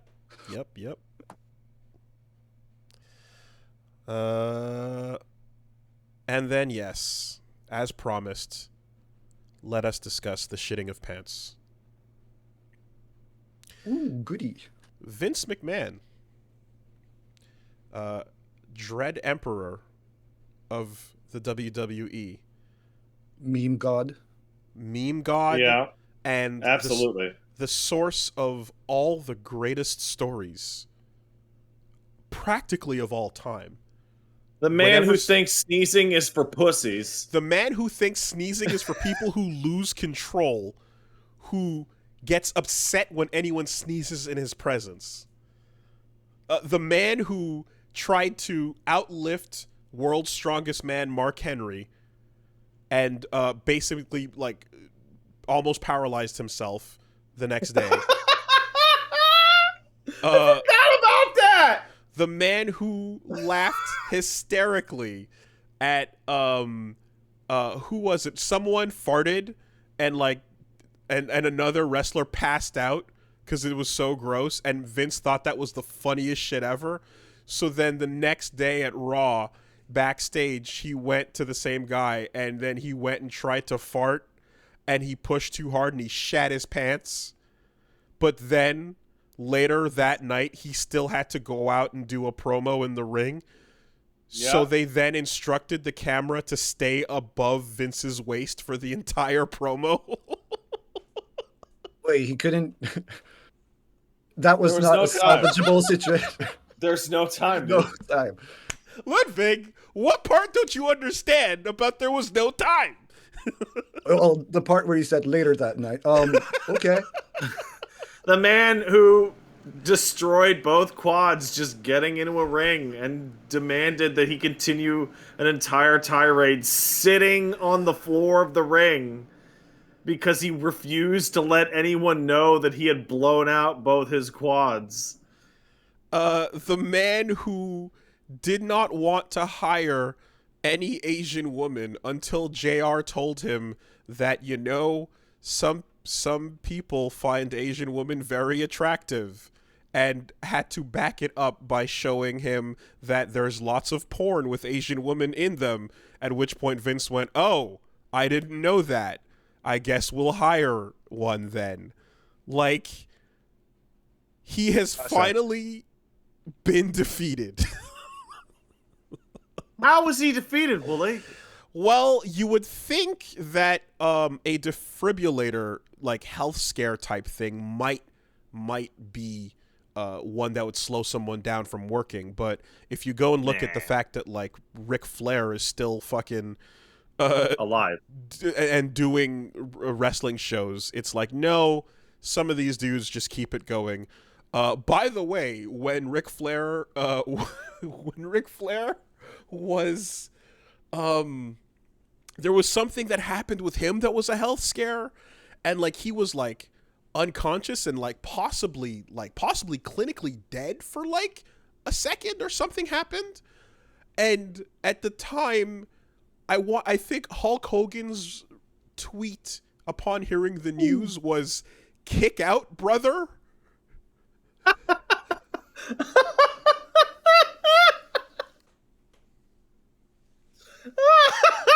This fucking carny shit. I mean, So, what finally did Vince in? Health issues led to him having, again, like he had some chest defibrillation thing going on where he had to stop working for 6 months, combined with scandal and some not so good things coming about him and some women. And it seems... Oh, you mean how he allegedly sexually assaulted many women over the course of his career at WWE, and then also cheated on his wife a bunch and used company money to pay them off? And created a... basically a background of... he was the untouchable guy, of course, for all these years, and he's that kind of insane person. Of course he's going to use company money for those things. Of course that's going to be what's happening. And allegedly, all these things then lead to him taking a break, people kind of going like, uh-oh, looks like there's no kicking out of that one for Vince. And then a tweet where he says, yep, I finally decided to retire at 77, and Triple H is now taking over. So now, I feel like one of two things is going to happen. He's either going to live for 50 more years, or he's basically going to die immediately. Those types of old, crazy people, when they finally leave their work. One or the other. Could be. Either way. Depends how good the juice is. Either way, like, this is like one of the most insane people ever, who, according to most like active wrestling fans, which again, I'm not going to pretend that I'm up to date on the week to week You're business. a former Smark. But the general consensus is that he single-handedly is like holding the entire industry back because he's insane, and that like anyone else taking over, even if they've got their own issues with how they treat the business, like Triple H, is still a market improvement, not just for WWE, but for like all other promotions. I feel like you don't need to be an active fan of pro wrestling to know that Vince has been ruining wrestling for like 30 years. Yeah, like me. Like, I watched wrestling for like a few weeks when it was on TV, which was like never before done, like in high school or something. Yeah. And I got enough information to kind of keep up to date with like I knew who fucking Drax was before he was in the movie. Like, right. Yeah. Yeah, Vince has been an overt problem for everybody forever. He's omnipresent. Yes. Again, which is why I use the term defeated. You know? Yeah. Right? A man like Vince, it's more than just like a cancellation or a firing or a stepping down or a retirement, as he says. It is truly defeating a force. You know, it's wild to me because, like, not to in any way belittle any of the current accusations or like clear allegations against him, but what blows me away is the fact that like dude covered up at least one murder. And that one he skated on. Like, nobody even talks about that anymore. Superfly Snuka? Yeah. Yeah. Yeah. When Jimmy's girlfriend just disappeared and Vince tells the cops not to worry about it. And so they stopped worrying about it? Yeah. Like, you think that would have done him in? That's a fucking murder. Wrestling. He obviously did a good job. I had no idea about that one. Oh, yeah. Jimmy Superfly Snuka had a long-term abusive relationship with his girlfriend, and then one day she just went away. And he was obviously the prime suspect, and then Vince tells the cops, don't worry about it, it wasn't Jimmy. And the cops go, okay. Wasn't Jimmy. Oof. Yep. Defeated. Ripping shit, you old bastard. Congrats, world. Well, here's the thing: is will time pass and then he will be like, God damn it, I want another shot? No, you know what you're gonna see? You're gonna see XFL again. Well, The Rock bought it, so when you do see it again, see the ZFL. Fuck yeah, when you do see the XFL again, it'll be because The Rock is bringing it back. Maybe he'll go back to trying to fuck up like worldwide competitive bodybuilding again. I mean, whatever the fuck it is, dude, like, those things his body will eventually deflate. Like, there's a time limit on the steroids, and it's gonna look, again, like an inflated balloon slowly over time becoming the age that he actually is. Do you think that it's possible that instead he expands until he bursts in a public place, like a sausage you left in the microwave too long? I think that's a possibility, yes. That is definitely a possibility. And if he makes a loud noise in that bursting, he'd be super pissed because it'd be like he's not. Get a hold of yourself, god damn it!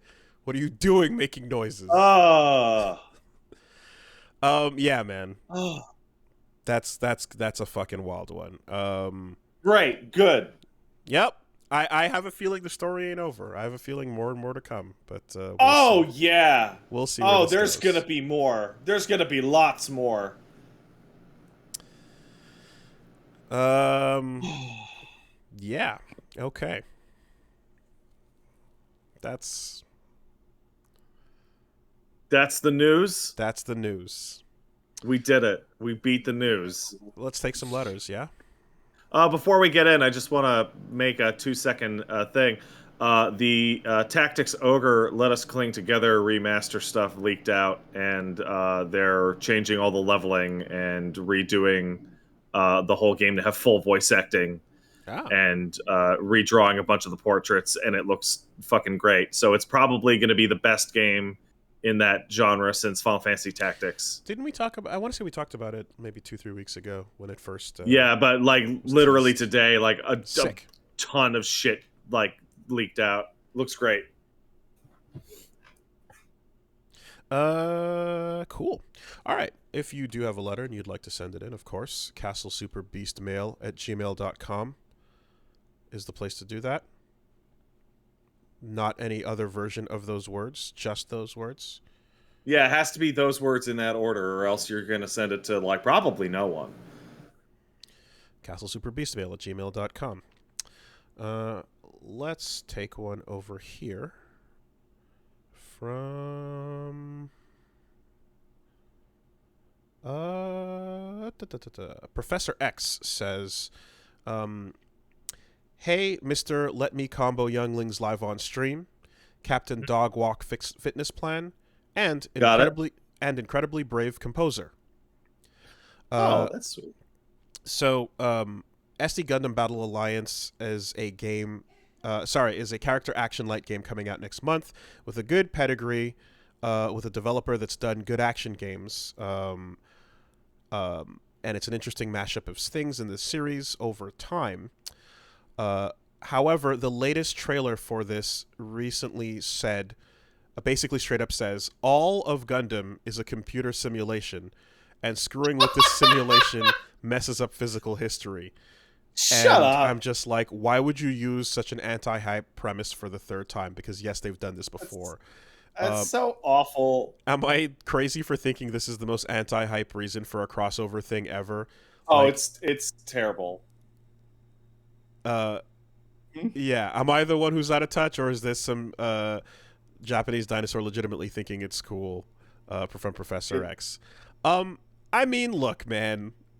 Personally, the first thing I think of is people have been wary of and kind of over the "it was all a dream" like gambit ever since fucking Dallas.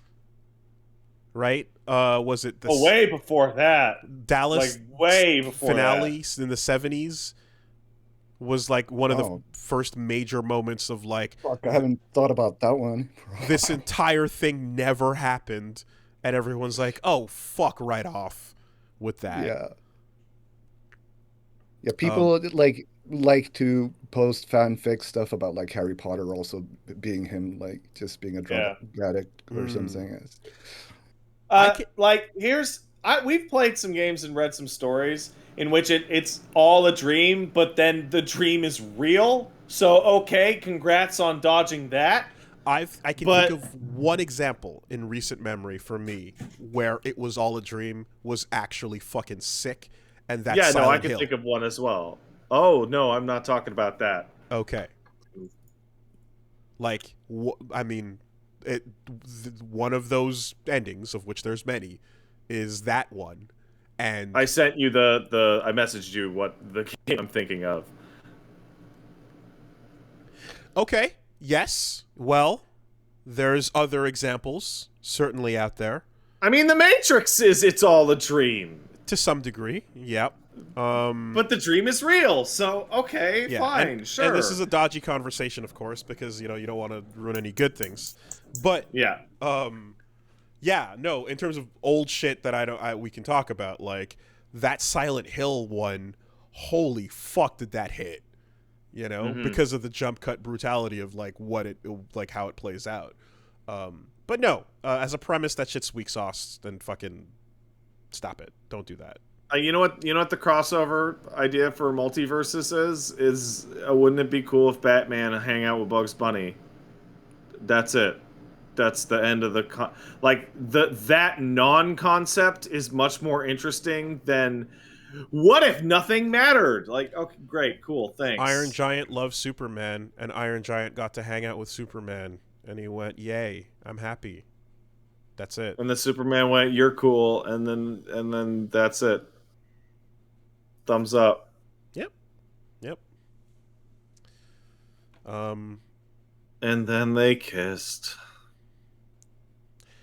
I'm gonna go ahead and still say that like it was all a dream. Like you're like 90%. That is a D20 roll, and you've got to hit a fucking 20 to nail it. Yeah, I would say so. All right, we got one over here from Miles who says, "Hey gents, with the newest live action adaptation of Yu Yu Hakusho, I decided to rewatch the anime, and in doing so, I'm reminded of how much I love the English opening and ending songs. Although English covers and changes were pretty hit or miss, I do appreciate the unique takes from official dubbing houses. Do you have any non-native language covers that you prefer, or what piece of media do you think would benefit an official localization or OP?" I don't. Maybe I'm wrong because the song might be trash, but I still prefer fucking Dragon Rock the Dragon over the fucking Japanese Dragon Ball opening. I definitely can think of, in terms of English anime OPs, the two that I fucking really like all these years is Wolf's Rain, Yoko Kanno and Steve Conte, Stray, is a fucking fire ass track. I love it, ironically and unironically. Such a disproportionate amount of mentions of Wolf's Rain on this show. Someone's got to do it. Someone's got to do it. It's gonna be me. No one on the internet's talking about Wolf's Rain. No one cares about Wolf's Rain, but we've both brought it up like 5 times this year. I will carry that weight. And furthermore, Serial Experiments Lane has a song for the OP, Duvet by Boa, which is a fucking solid ass banger as well. And yeah, I love that shit. I love a really well placed, like, English song for an anime that can thematically pull things along. It's cool. I don't really have much on this, but I will say that when the first anime I ever saw was Sailor Moon, and like as a kid in Swedish, and singing the Swedish version of the Sailor Moon opening song at my initiation party at Konami when I first started there is one of the most like retold stories I've ever heard from like people I used to work with. Just like the expectations of what that song is supposed to be versus like the Swedish version, and the translation that I showed as I was presenting this song was a fun moment. So to me, that song will always be Swedish. What's the difference? Same melody? I've never heard it. It's the same song, but it's translated weirdly. Japanese is more towards like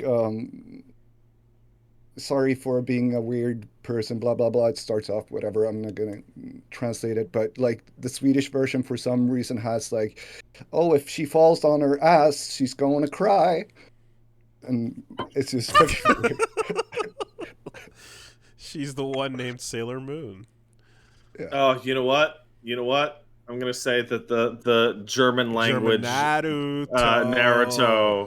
is probably the best one because it is absolutely Naruto.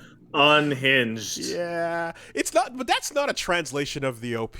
That's just a No, that's a different completely song. new song. That's something different entirely. Yeah. That doesn't even fucking go the count. Although, okay, they did the same thing for Escaflowne when that came to America to Fox new animation, or I want to say is where it aired, and the Escaflowne intro in Japanese is a fucking beautiful song, but they gave it this kind of like pseudo techno kind of track, which genre does not fit at all, but it's a pretty hype track. It's just for the wrong genre of show. You know, there's when they were trying to get the whole, you know, the block going with Escaflowne, Mystic Knights of Tir Nanog, and Big Bad Beetleborgs. That was the era in which Digimon was defined by like the track hits in America. If I remember, like that was the fucking title track for the movie in English only. I wouldn't know. I do know that Monster Rancher had some English fucking shit going on that was, to this day, burnt in. Man, that was a weird fucking era. But they were trying to figure out what to do when they brought that shit over and just packaged it up and went like, okay, it fits alongside all the, you know, Sentai type Saban shit that we're putting out here. Let's drop some pseudo techno on a story of fantasy mechs and dragons. Like, it's a fucking sick track though. It's just weird. You see, because it's a robot, right? Anyway. Right? It's a robot. That's a techno, right there. But those are the rules. We got one over here from X who says, "Thank you for the support, Ludvig."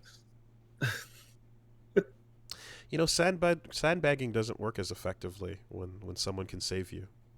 Yeah, I know, right? It's weird. Like I was really like thrilled at the assist. It made me really happy. Thank you. Why F-Zero died. Oh. There's a lot of talk of why Nintendo stopped releasing F-Zero games, but after that guy purchased stock to ask for more F-Zero, I looked into it. My findings were that pretty much it seems to stem from how badly received the anime adaptation, only known for one thing, and its tie-in games were. For the scope on how badly the anime did, it was canceled after one season. Then they only dubbed 15 out of 51 episodes, some of which are lost media. The two tie-in games on the GBA didn't come close to selling as well as GX or the second one, F-Zero Climax, sold worse week one than Wonderful 101 did in Japan, which is just above 5,000 copies. It was never released outside of Japan. Nintendo seems pretty willing to bury those two games and the anime, since beside a small mention in Brawl, Smash Bros. Acts like GX was the last game in the series, and the anime failed so hard it pulled the plug on any other adaptations of Nintendo games despite Pokemon and Kirby doing well. That's what happened to F-Zero, and it seems like Nintendo wants to make a big franchise like Pokemon or Kirby, but if it ends up flopping as hard as... it ended up flopping as hard as Kishimoto's Samurai 8. So that's an interesting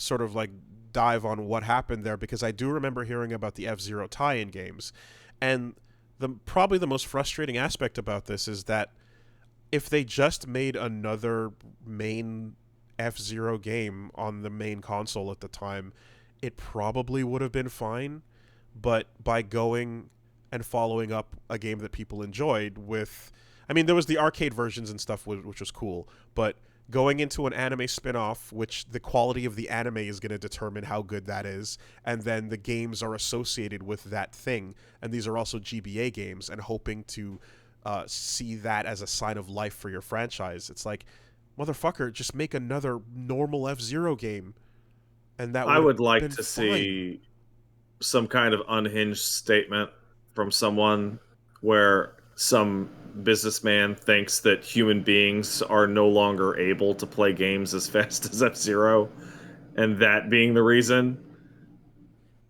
Because it's a hell of a lot more satisfying than this. The anime did bad, so they killed the franchise forever? Jesus Christ, that ridiculous, sucks. man.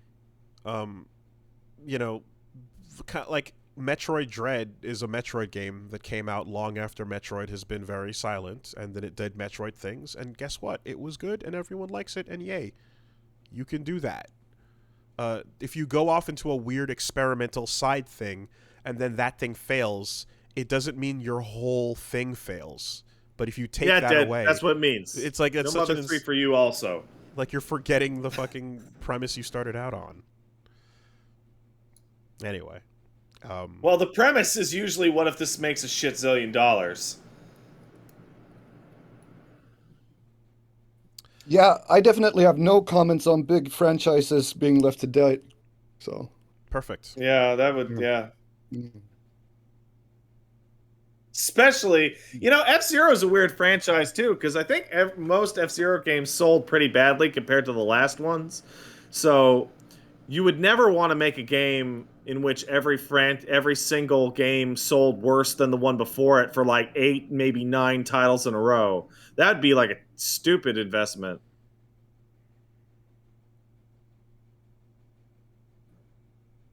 Shame about F-Zero, though. Pregnant pause. And we got one coming in from Danny. Hey, Danny. Danny says, "Dear Wolf, all right, and worst Pat's ever been.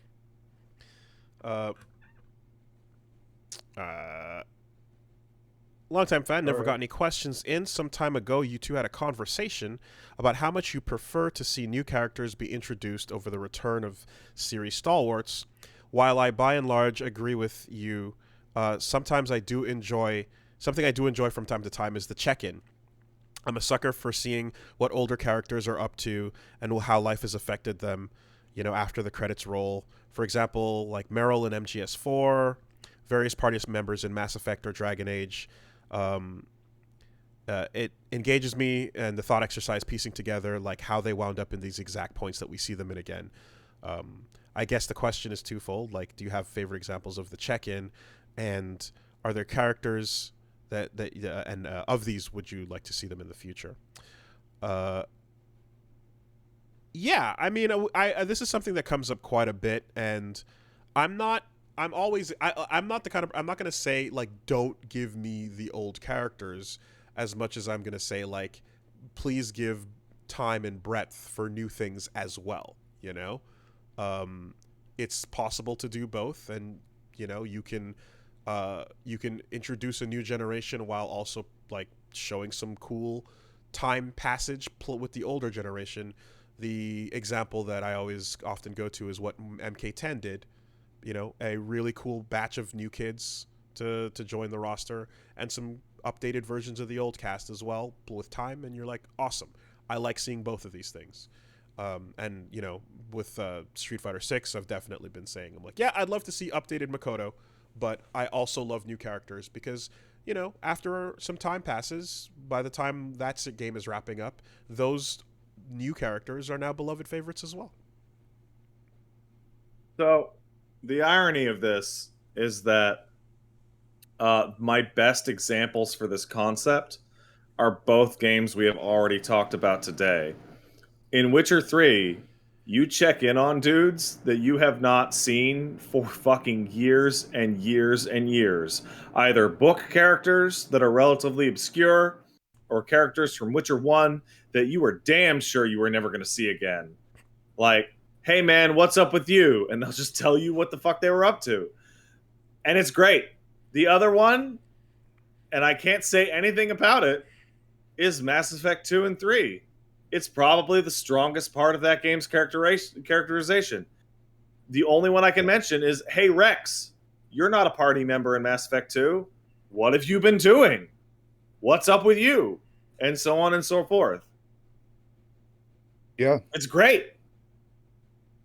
My example would be feeling like getting into the One Piece manga just because I knew that there were like these kinds of snippets in the manga that would never be shown in the anime, like Hmm.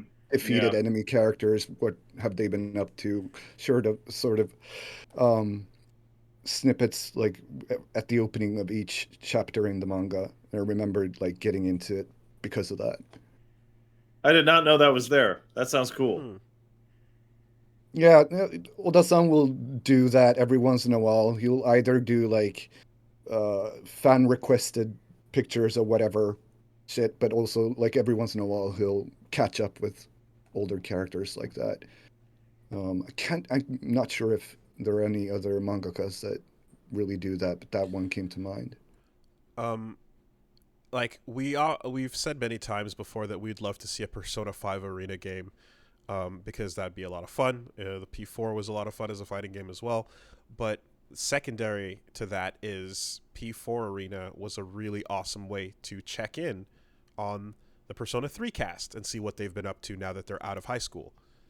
Glad to see that Junpei is not homeless. Sure, you know, like he figured it out. They all kind of figured it out a little bit.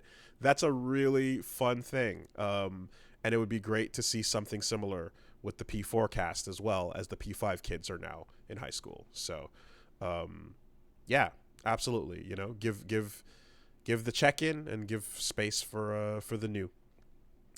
I've only had Nagoryuki in my life for less than a year, perhaps, but if anything ever happened to him, I'd fucking take everybody out. Wait, that's not true. It's been more than a year. No, it's yeah. What are you talking about? Either way, Nago's new, and I love him. I'm glad for you. Um, cool. Yeah. I had a follow up on Mass Effect, but I'm not going to. Let's just leave that in the air. No, don't touch that. Nope, I won't say anything. What I will say is that I was I've been told to let you know that I was just thinking about how to play, and one of the possibilities was considering how the combat goes in one. One of the possibilities I was considering was just going full on soldier, and leaving the biotics and tech up to the party members, and just gunning Right. it with the big heavy and the heavy armor Yeah. and such. Mm-hmm. Uh, Mass Effect 3, you really should play some kind of biotic class. Like, you get to do all sorts of zany shit.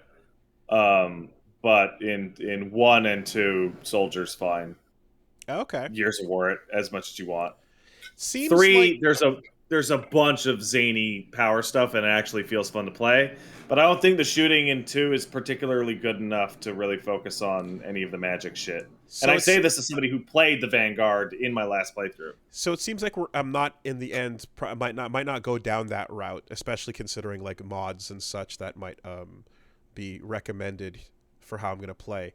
But it's nice to hear that like heavy armor and such is not a thing anymore to worry about, nor is the Yeah. limited usage of your powers and such. So if that stuff's Oh, it's overhauled, wild. When you play Mass Effect 2 and 3, you just get to see, like, wow, they just chopped out, like, 40% of the game in terms of, like, stats and gear and all that. Nah, fuck it. Gone. It's a shooter now. Also, I'm thinking about it. The soldier class, the boring, quote-unquote, soldier class, is probably the strongest in all 3 games. Because Yeah, just getting access to, like, a really good assault rifle is just excellent. So anyway, we'll like I think in the end I'm getting something different based on again how some recommended mods are going to play out, and I'll describe that once I have a better understanding of it so far. But yeah, anyway, cool. All right, I'm gonna say that was a successful podcast. And I'm going to say, Ludvig, thank you very much for coming on the podcast. You are a great guest, and I really appreciate you being here. Had fun on the podcast with you guys. Thanks for having me. Absolutely. No problem. Yeah, no, it's been my pleasure for sure. I will release you to the Japanese summer heat. It can Yeah, claim You're going- it can claim you Spacing is now. fine. Yeah. It's weird having all of us being in 3 time zones. Because, Wooly, you're going to bed, right? Straight up. Triple time zoning. You can see it. It's laid out here. Well, you have a good sleep, and everybody else have a good week. Bye, everybody. Actually, I'm going to edit the podcast right now, so no. Well, yeah, no, I know that, fucking- but I mean, you're going to sleep right afterward. All right. I